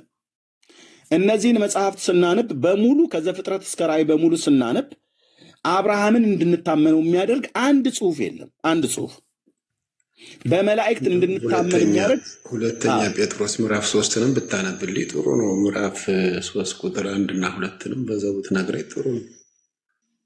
ኦኬ አሳይሽ አነባዋለሁ። ሁለተኛ ጴጥሮስ ምዕራፍ 3 ቁጥር 1 እና 2 ኦኬ እሺ። እና አንድ መጽሐፍ እግዚአብሔር ለሕይወት የሚሆነን ይሰጠን መጽሐፍት የለም። ሁለተኛ ጴጥሮስ ስንትና ስንትን ያልከኝ? 1 እና 2 3 አይደል? ሁለተኛ ጴጥሮስ ምዕራፍ 3 ምዕራፍ 3 እሺ 1 እና 2 እሺ። ወዳጆች ሆይ አሁን የምጽፍላችሁ መልእክት ይህች ሁለተኛይቱ መልእክት የሁለተኛይቱ ናት። በቅዱሳን ነቢያትም ቀድሞ የተባለው ቃል በሐዋርያቶቻችሁም ያገኛችሁትን የጌታችንን የመድኃኒታችንን ትእዛዝ እንድታስቡ በሁለቱ እያሳሰብኳችሁ ቅን ልቦናችሁን አነቃቃለሁ ይላል። አለቅ እና እኔ ከዚህ ከሁለቱ ውጭ አስቀድሞ በቅዱሳን ነቢያት በሐዋርያት ከተነገረው ውጭ ተክለ ሃይማኖት ያልከው ዋዛ ላይ እነሱ ስላልነገሩ ተክለ ሃይማኖትን ለዛ ነው ያላነበቡ። ቴንኪው። እውነት ነው። በይሁዳም መልእክት ላይ ተመሳሳይ ቃል ይናገራል። እዚህ ምን ይላል? እናንተ ግን ወዳጆቼ ይላል ይሁዳ መልእክት። ያው አንድ ምዕራፍ ነው ያለው እንደምታውቁት። እናንተ ግን ወዳጆቼ ሆይ በጌታችን በኢየሱስ ክርስቶስ ሐዋርያት ቀድሞ የተነገረውን ቃል አስቡ። በቃ ቀድሞ በጌታችን በኢየሱስ ክርስቶስ ሐዋርያት የተነገረ ቀድሞ በጌታችን በኢየሱስ ክርስቶስ ነቢያቱም የሱ ስለሆኑ ማለት ነው። ቀድሞ የተነገረውን ቃል አስቡ። በቃ እነዛ የብሉይ ኪዳን ጉምቱ ነቢያት የተናገሩት የእግዚአብሔር ቃል ነው። በእነሱ ቃል ላይ አንድ ሰው ሊጨምር አንድ ሰው ሊቀንስ አይችልም። የፈለገ ቄስ፣ የፈለገ ጳጳስ፣ የፈለገ ፓስተር፣ የፈለገ ነቢይና ሐዋርያ ነኝ ብሎ የሚል የተነሳ በእነዚህ የቀደሙ ነቢያት አባቶች ንግግር ላይ አንዲትን ስራዋዝ ቃል ሊጨምር የሚችል የለም። ቢጨምርም አንቀበለውም። ልትቀበል አይገባም። አንተ ትውልድ ማንም ቢሆን ማንም እኮ አለ ማንም ቢሆን አመንዝራ ነው ይለዋል እኮ። እንዲሁም ወደ 18 ስትገባም ደግሞ አመንዝራ ነው ይለዋል። አንድ ባል ያላት ሴት ሌላ ከሄደች ምን ትባላለች? አመንዝራ ትባላለች። አንድ ወንድም ደግሞ ሚስት እያለው ወደ ሌላ ከሄደ አመንዝራ ይባላል። የሚመለከውን አምላካችን ትተን ሌላ ማምለክ፣ ጣዖት ማምለክ ደግሞ አመንዝራነት ነው። አመንዝራነት እንዳልባል ነው ወደዛ ያለድኩት። ቴንክ ዩ። ይኸው ነው እንግዲህ መልእክቱ። ስለዚህ በቅዱሳን ነቢያትና በቅዱሳት ሐዋርያት የተነገረ እግዚአብሔር አብ በዘመን ፍጻሜ የሁሉ መደምደሚያ አድርጎ በውድ ልጁ በባህሪ ልጁ በኢየሱስ ክርስቶስ ተናግሮናል። አለቀ። አብ እግዚአብሔር አብ የመጨረሻ ስሙት ብሎ የላከው ልጁን ነው። ልጄን ስሙ ብሏል። ልጁ መጥቶ በቀደሙ ነቢያት የተነገረለትን ቃል አጽኖ ሰጥቶ ተናግሯል። የተነገረለትን ቃል በየምኩራቦቻቸው መጽሐፍትን በሰጡት ሰዓት ላይ እየተረተረ የጌታ መንፈስ በእኔ ላይ ነው፣ ለድሆች የምስራችን ሰብክ ዘንድ እግዚአብሔር ቀብቶኛል እያለ ሲናገር ነበር። ኦኬ፣ ልብ በሉ። ቅዱስ እግዚአብሔር አብ አስቀድሞ በነቢያት ይናገር ነበር። ዕብራውያን መልክ መጽሐፍ ምዕራፍ 1 ላይ እንደሚናገረው ማለት ነው። ከጥንት ጀምሮ እግዚአብሔር በብዙ አይነትና በብዙ ጎዳና ለአባቶቻችን በነቢያት ተናግሮ ይላል። ኦኬ፣ ቅዱስ እግዚአብሔር አብ የጌታችን የኢየሱስ ክርስቶስ አምላክና አባት የሆነ ማንም ሊቀርበው በማይችል ብርሃን ውስጥ የሚኖረው ማንም ያየውም የሌለ በውድ ልጁ ራሱን የገለጠልን በእቅፉ ያለ ልጁ መጥቶ የተረከልን ስለ አባቱ የነገረን ስለ አባቱ ያወራን የአባቱን ፍቃድ በራሱን ፍቃድ ወደዚህ ዓለም መጥቶ የነገረን አለ። እኔ የምነግራችሁ ቃል ከራሴ የምነግራችሁ አይደለም እያለ ተናግሯል። ይሄ ማለት በመለኮትነቱ ከአብና ከመንፈስ ቅዱስ አንሶ እሱ የሚናገረው ቃል አጥቶ አይደለም። ለአባቱ ፍቃድ ግን ራሱን ሰሚት ስላደረገ ራሱን ስላስገዛ ይሄ የምነግራችሁ ቃል የአባቴ ቃል ነው ብሏል። እኔ ከአባቴ እየሰማሁ ነው የምነግራችሁ ብሏል። ኦኬ፣ ስለዚህ አባቱ ደግሞ የላኩት ልጄ እሱ ነውና እሱን ስሙት ብሏል። አሁን የአዳም ልጅ በግራና በቀኝ መላላጥ፣ መገባበጥ፣ መሯሯጥ የለብህም። እግዚአብሔር ልጁን ልኳል። በልጁ በኩል የዘላለም ሐሳቡን የመጨረሻ ለዚህ በመልኩና በአምሳሉ ለተፈጠረ የሰው ዘር ለተባለ በሙሉ ያለውን ነገር ምንም ሳይሰስት ዘርግፎ ነግሮናል። በነቢያት ሲናገር የነበረው ቅዱስ እግዚአብሔር አብ በልጁ በኢየሱስ ክርስቶስ በኩል ነግሮናል። በልጁ በኢየሱስ ክርስቶስ በኩል ራሱን ገልጦልናል። በቃ ልጁን መስማት ብቻ ከዘላለም ፍርድ ያድናል። ልጁን አለመስማት፣ ልጁ የተናገረውን ቃል ጠቅጥቆ ሌሎች የተናገሩትን መፈለግ አደጋው የከፋ ነው ወንድሞቼ እናቶቼ። ስለዚህ በውድ ልጁ ተናግሮናል ማለት ነው። የክብሩ መንጸባረቅ የባህሪው ምሳሌ ማለት ትክክለኛ ምሳሌ ማለት ነው። የባህሪው ትክክለኛ ምሳሌ ማለት እግዚአብሔር አብ ያለው የመለኮት ባህሪ ሳይጨመር፣ ሳይቀነስ፣ ሳይከፈል፣ ሳይቆረጥ፣ ሳይሰረዝ፣ ሳይደለስ በልጁ ውስጥ አለ ማለት ምን ማለት ነው? ኢየሱስ ራሱ ከአብ እኩል መለኮታዊ ስልጣን ያለው እግዚአብሔር ነው እያለ ነው። በዚህ መለኮታዊነቱ ላይ የሰውን ተፈጥሯዊ ባህሪ ገንዘቡ አድርጎ መለኮትነትን ሳይጥል ገንዘቡ አድርጎ ሰው ሆኖ መጥቶ ተወለደ፣ ነገረን። አባቴ እንዲህ ይላል፣ አባቴ ልኮኛል፣ የአባቴን ፍቃድ ላደርግ መጣሁ፣ አባቴ እንደዚህ አዘዘኝ ብሎ ያለ ማለት። አባትየው ደግሞ ልጄን ስሙት፣ እሱ የሚላችሁን አድርጉ። ይሄው ነው። ስለዚህ አሁን በማንም በኩል በጌታችን በኢየሱስ ክርስቶስ ከተነገረው አሁን ቅድሞ ወንድሜ እንዳሉ ጴጥሮስም እንደተናገረው ይሁዳም እንደተናገረው ሌሎችም ሐዋርያት አጽንኦት ሰጥተው እንደተናገሩት በዚህ ቃል ላይ አንዳት ነቁጣ ነጥብ የሚጨምር ፓስተር እውነት ልንገራችሁ የተረገመ ፓስተር ነው። ነብይ ቢሆን የተረገመ ነብይ ነው። እርጉም የሆነ ነብይ ማለት ነው። ሐዋርያ ነኝ ብሎ ይባል የፈለገ የተረገመ ሐዋርያ ነው። በጌታችን በኢየሱስ ክርስቶስ በተናገረው የብሉይ ኪዳን ቅዱሳት ነቢያት በተናገሩት የአዲስ ኪዳን ሐዋርያት አጽንኦት ሰጥተው በነገሩን ራሳቸው ከራሳቸው አውጥተው አልተናገሩም። ቢናገሩ እንኳን ሐዋርያዊ ስልጣን አላቸው። እኔ አይደለሁም ብዬ የምለው ማነው? ጌታ አይደለም ብሎ የሚለው እኔ ነኝ ያልኩት ብሎ የሚለው ቃል አለ ጳውሎስ። ደግሞ አንዳንድ ቦታ ላይ እኔ አይደለሁም ጌታ ነው ብሎ የሚለው አለ። እሱ እንኳን እንደዛ ብሎ ቢል በሐዋርያዊ ስልጣኑ ነው ያለው። በመንፈስ ቅዱስ ኢንስፓየር ተደርጎ ነው የተናገረው። ስለዚህ ጳውሎስ እንኳን ጌታ እንኳን ያላለውን እንኳን ተናግሯል ብሎ ማንም ከረባት የሚያስር አስኬማ የደፋ ጳጳስ፣ ሊቀ ጳጳስ፣ ኤጲስቆጶስ ዋቴቨር ማንም ይሁን ሊጨምር ስልጣን የለው። አለቅ እዚህ ቃል ላይ አንዳች ሊጨምር አልኩ። መብት የለኝም፣ መብት የላችሁም፣ መብት የላቸውም። በቃ ጌታ እግዚአብሔር ይባረክ። በዘመናት መካከል ራሱን እግዚአብሔር ያለ ምስክር ስለማይተው በዘመናት መካከል አባቶችን አምጥቶ ካነኑን 66 እስትንፋሰ እግዚአብሔር ያለበት ካቶሊካውያን ዓለም አቀፍ፣ ኦርቶዶክሳውያን ዓለም አቀፍ፣ ወንጌላውያን ዓለም አቀፍ የምንቀበለው 66 እስትንፋሰ እግዚአብሔር ያለበት ቅዱሳት መጽሐፍት አለ። ሁሉም ይቀበላሉ። 66 ሁሉም ይቀበላሉ።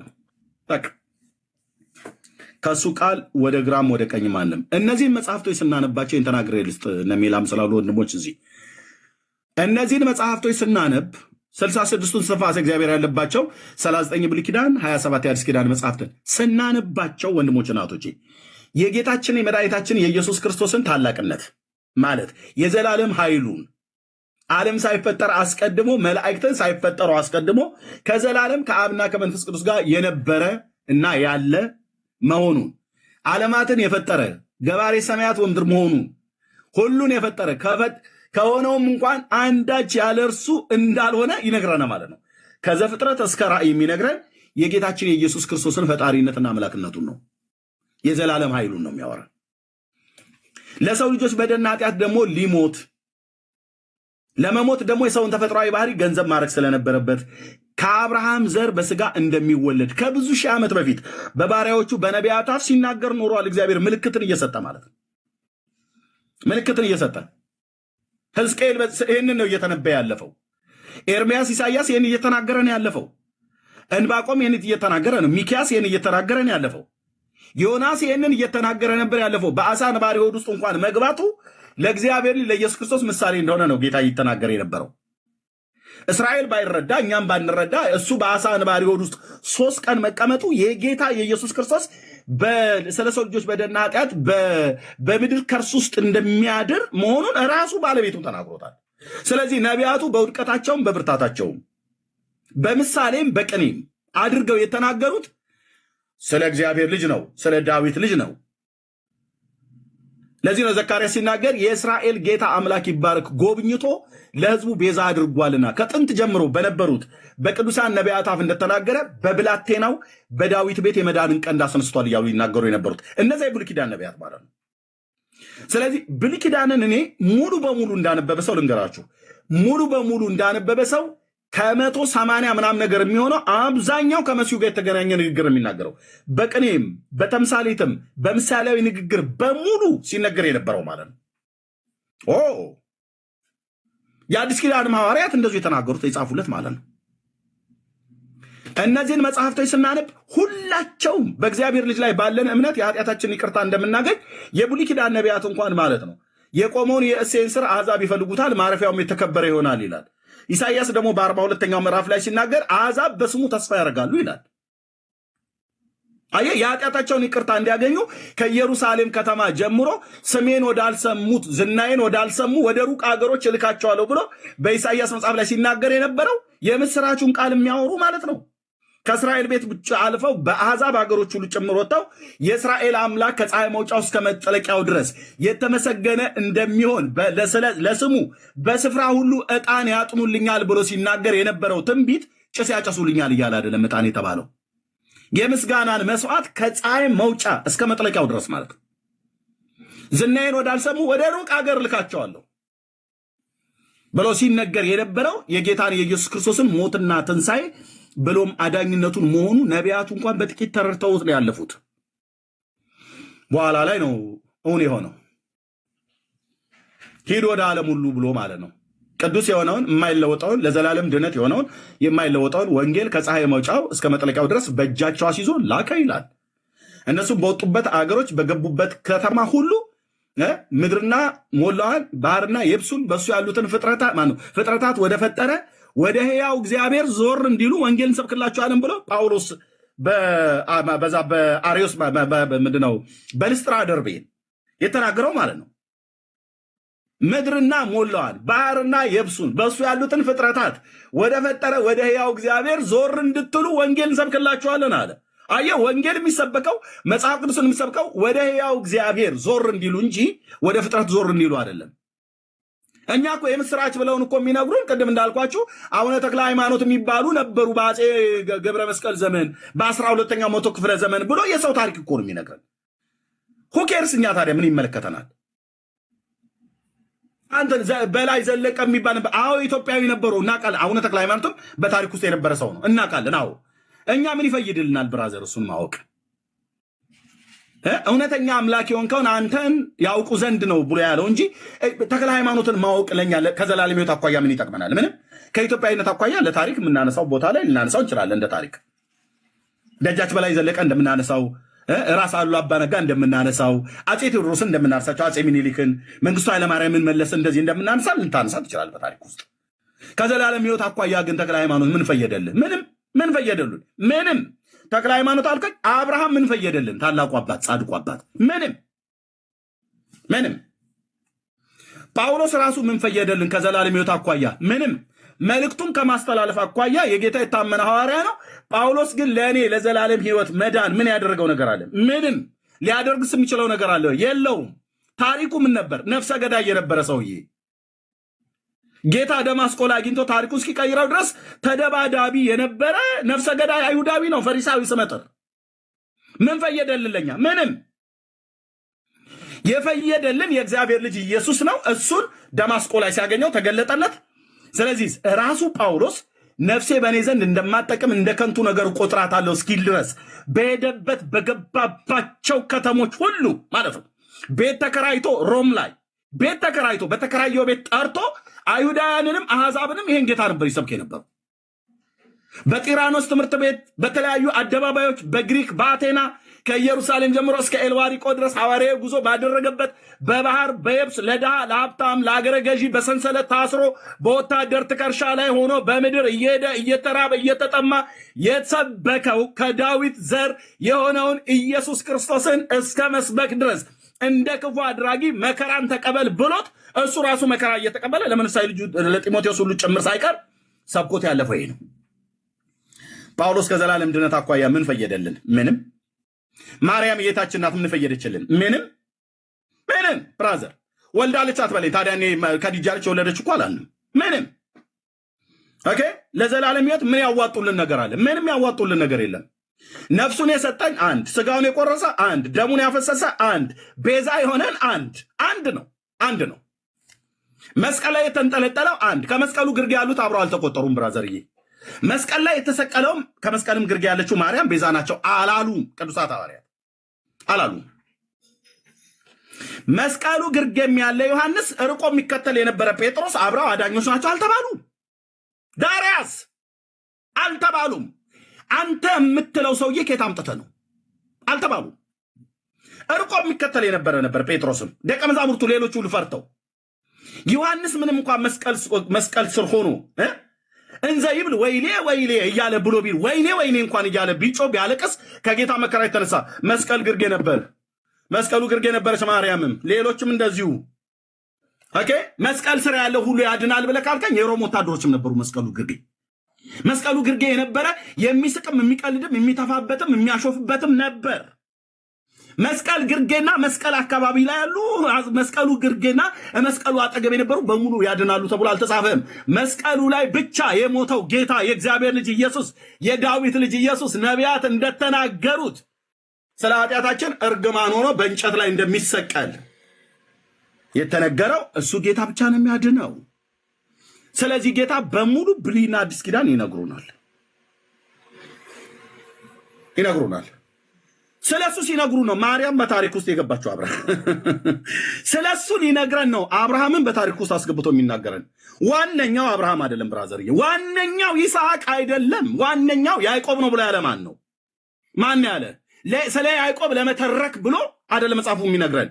የዘላለም ሐሳቡ እግዚአብሔር በኤደን ገነት የተበላሸ ነገር ስለነበር ያንን የዘር ሐረግን ተከትሎ ሲመጣ እነዚህ አባቶች በታሪክ ውስጥ ገብተዋል። ሲጠራ የአብርሃም የይስሐቅ የያዕቆብ አምላክ ተብሏል። ይስሐቅ አዳኝ ነው በፍጹም።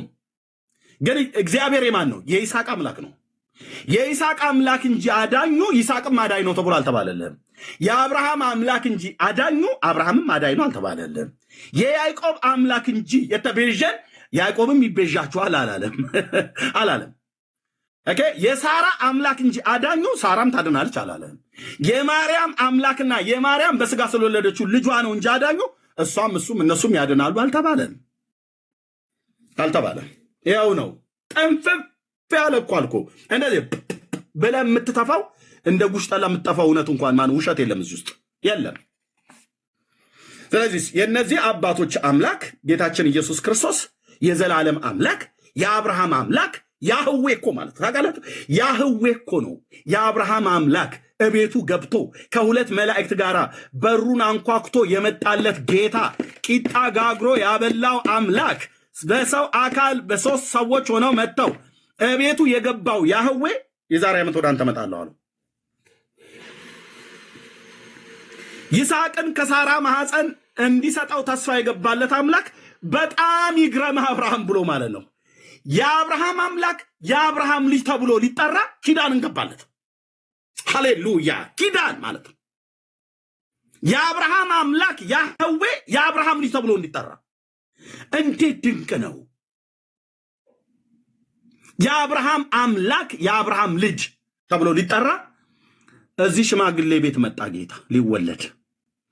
ስለተወለደም ማቴዎስ ሲጽፈው የዳዊት ልጅ የአብርሃም ልጅ የኢየሱስ ክርስቶስ ትውልድ መጽሐፍ እንዲህ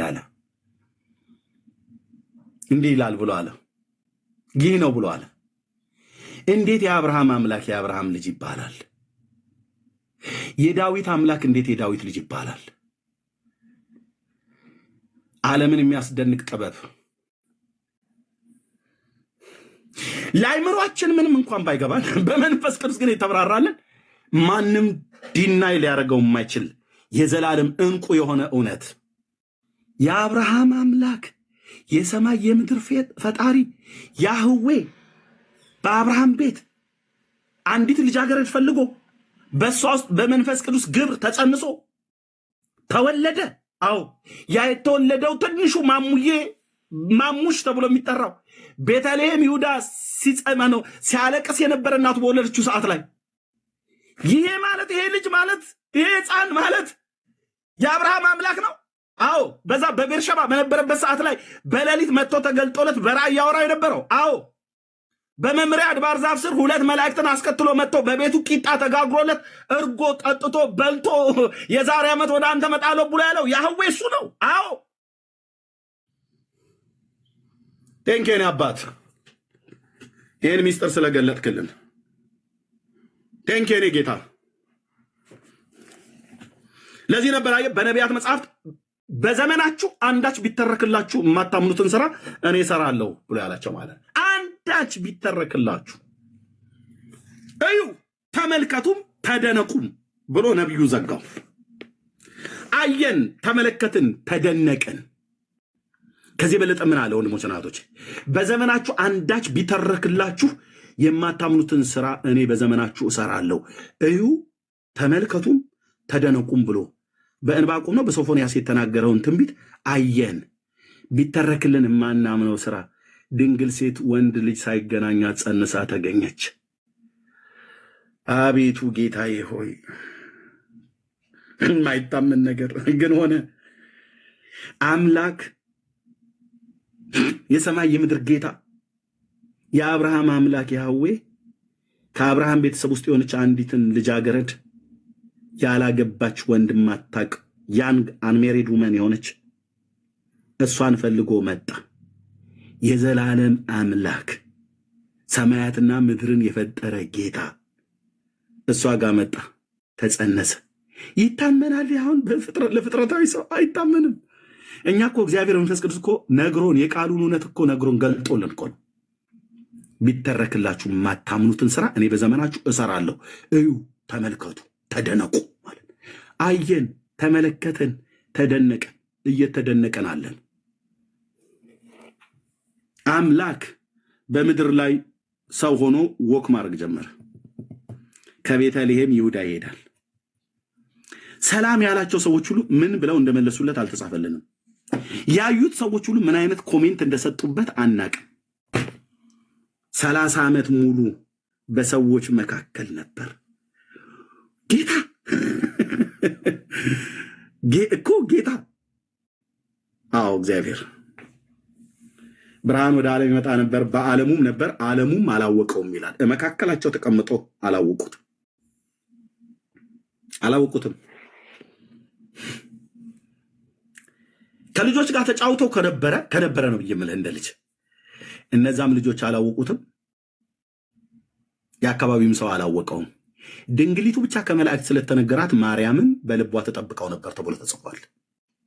ዮሴፍም ከመልአኩ ስለሰማ ከዛ ጊዜ ጀምሮ እንደፈለገ ወዲያ ወዲህ ሲል አላየንም።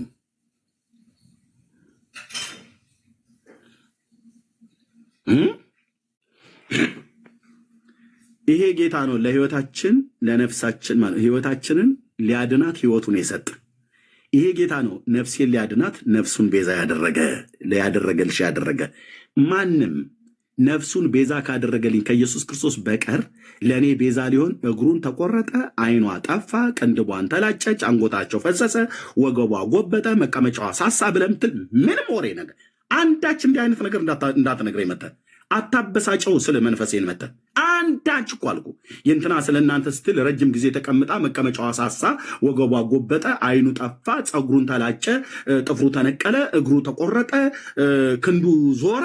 እንዲህ አይነት ወሬ እኔ ውስጤ በጣም ነው የሚያበሳጭ፣ ብስጭት ነው የሚያደርገኝ። ስለ አትበለኝ እንዲህ አይነት ጠማማ ወንጌል ማለት ነው።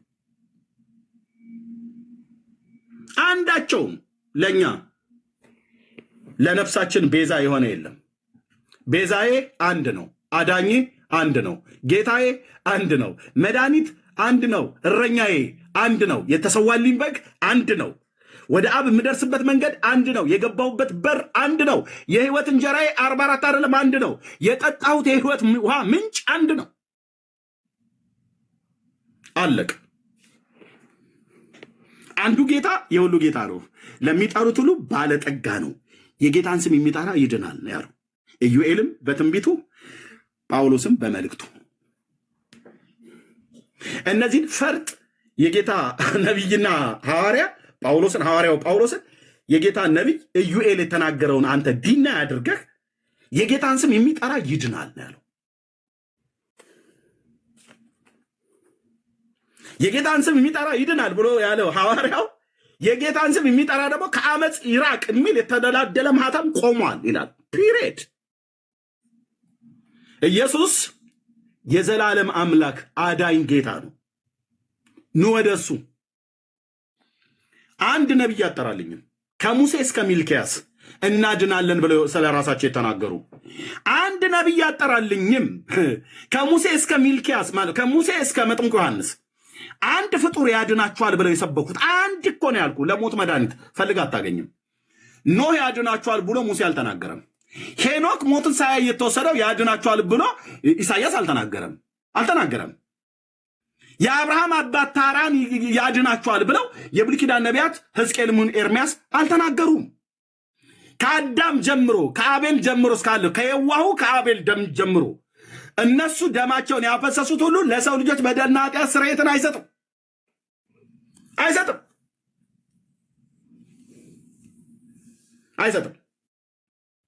ያድኗችሁ ተብሎ አልተጻፈም።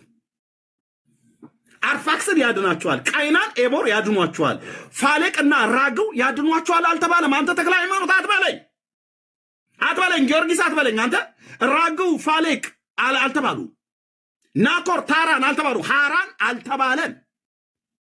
ጻድቃን አባቶች ማለት ነው አልተባሉ። ለምን? ማዳን ስለማይችሉ።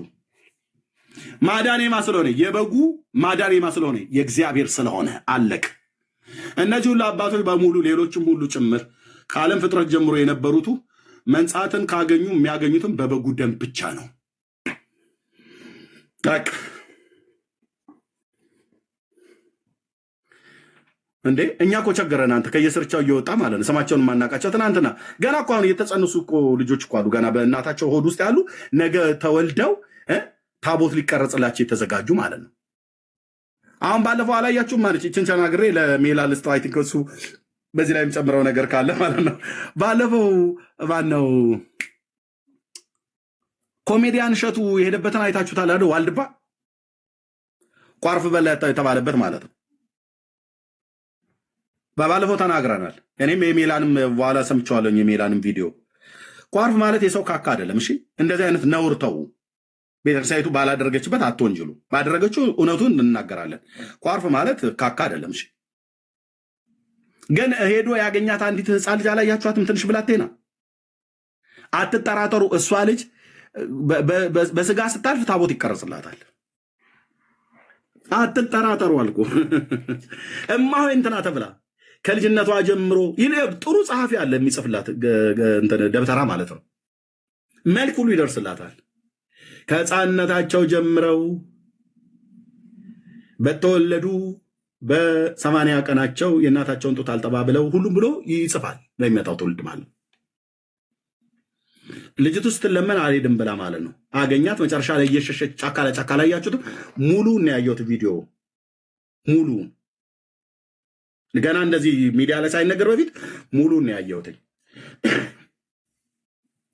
ተራራውን እንደዛ እየቆፈሩ እንጨቱን እያቃጠሉ አላያችሁም? ፀሐይ፣ በራ፣ ቆላ ምላችሁ ነው። እዛ አሁን እቺ ብላቴና ከእንደዚህ አይነት ጊዜ ጀምሮ የገባች እናቷ ሌላ ገዳም ውስጥ ነው ያለችው፣ እሷ ደግሞ እዚህ ነው ያለችው። ቢያንስ ከዛ ከቆላው ከበረሃው ትውጣልኝ ብለው እናትየዋ ገዳም ቀይሪ ነው ያልቻት እንጂ ወደ ቤት እንኳን አላልቻትም። ለዚሁም ሁሉ እንኳን ጭምር ስትለመን ነበረች። እነሱ ሁሉ ያድናሉ ተብሎ ነገ ይጻፍላቸዋል። መልክ ማለት ነው። አያድኑም። ዋልድባ የገባ አይደለም የፈለገ ለምን የትኛውም ቦታ ላይ አይገባም። አያድኑም። የሰው ዘር ሆኖ የኃጢአትን ስርየት የኃጢአትን ይቅርታ ሊሰጥ የሚችል የለም። 4 ነጥብ። ከአብርሃም እስከ ማርያም፣ ከሙሴ እስከ ሚልኪያስ፣ ከመጥምቁ ዮሐንስ እስከ ጳውሎስ፣ ከጳውሎስ እስከ ጴጥሮስ የትኞቹንም ጻድቃን ሐዋርያትና ነቢያትን ጠራ፣ ማዳን አይችሉም። እነሱ ራሳቸው እኛ እናድናለን ብለው አላሉም። አዳኙን ግን ነጥለው ሰብከውልናል። አይሁድ ምልክትን ይሻሉ፣ የግሪክ ሰዎች ግን ጥበብን ይሻሉ፣ እኛ ግን የተሰቀለውን ክርስቶስን እንሰብካለን ብሏል። አለቅ። ለሰው ልጆች መሰበክ ያለበት ክርስቶስ ብቻ ነው። ክርስቶስ የእግዚአብሔር ልጅ የዳዊት ልጅ። ጸጋና ሰላም ይዛላችሁ። ሶሪ በጣም ረጅም ሰዓት ስለያዝኩ መቀጠል ችላላችሁ ወገኖች። ወንድምነት እሺ፣ ኤርሚ ጸጋ ይብዛል። ሜላ የምትለው ነገር አለ የምጨምረው ሀሳብ ካለ?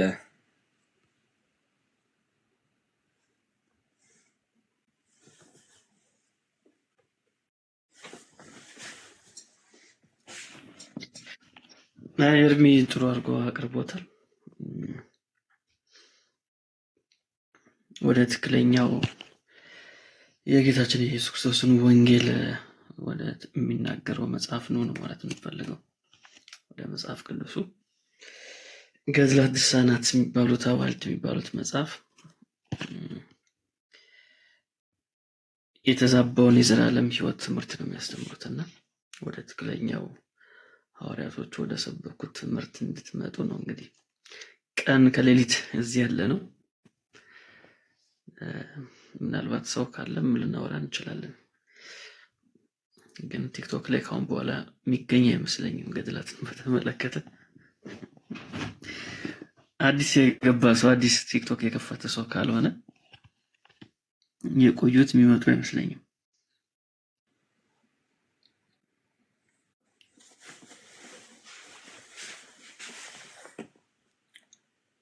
ሌላ ይህንን ያሉት ግን ለምንድን ነው የማይመጡበት ምክንያት? እንደው የምታውቀው ነገር አለ? እኔ አንድ የማውቀው ነገር አለ። አንተ የምታውቀው ነገር አለ? ሌላ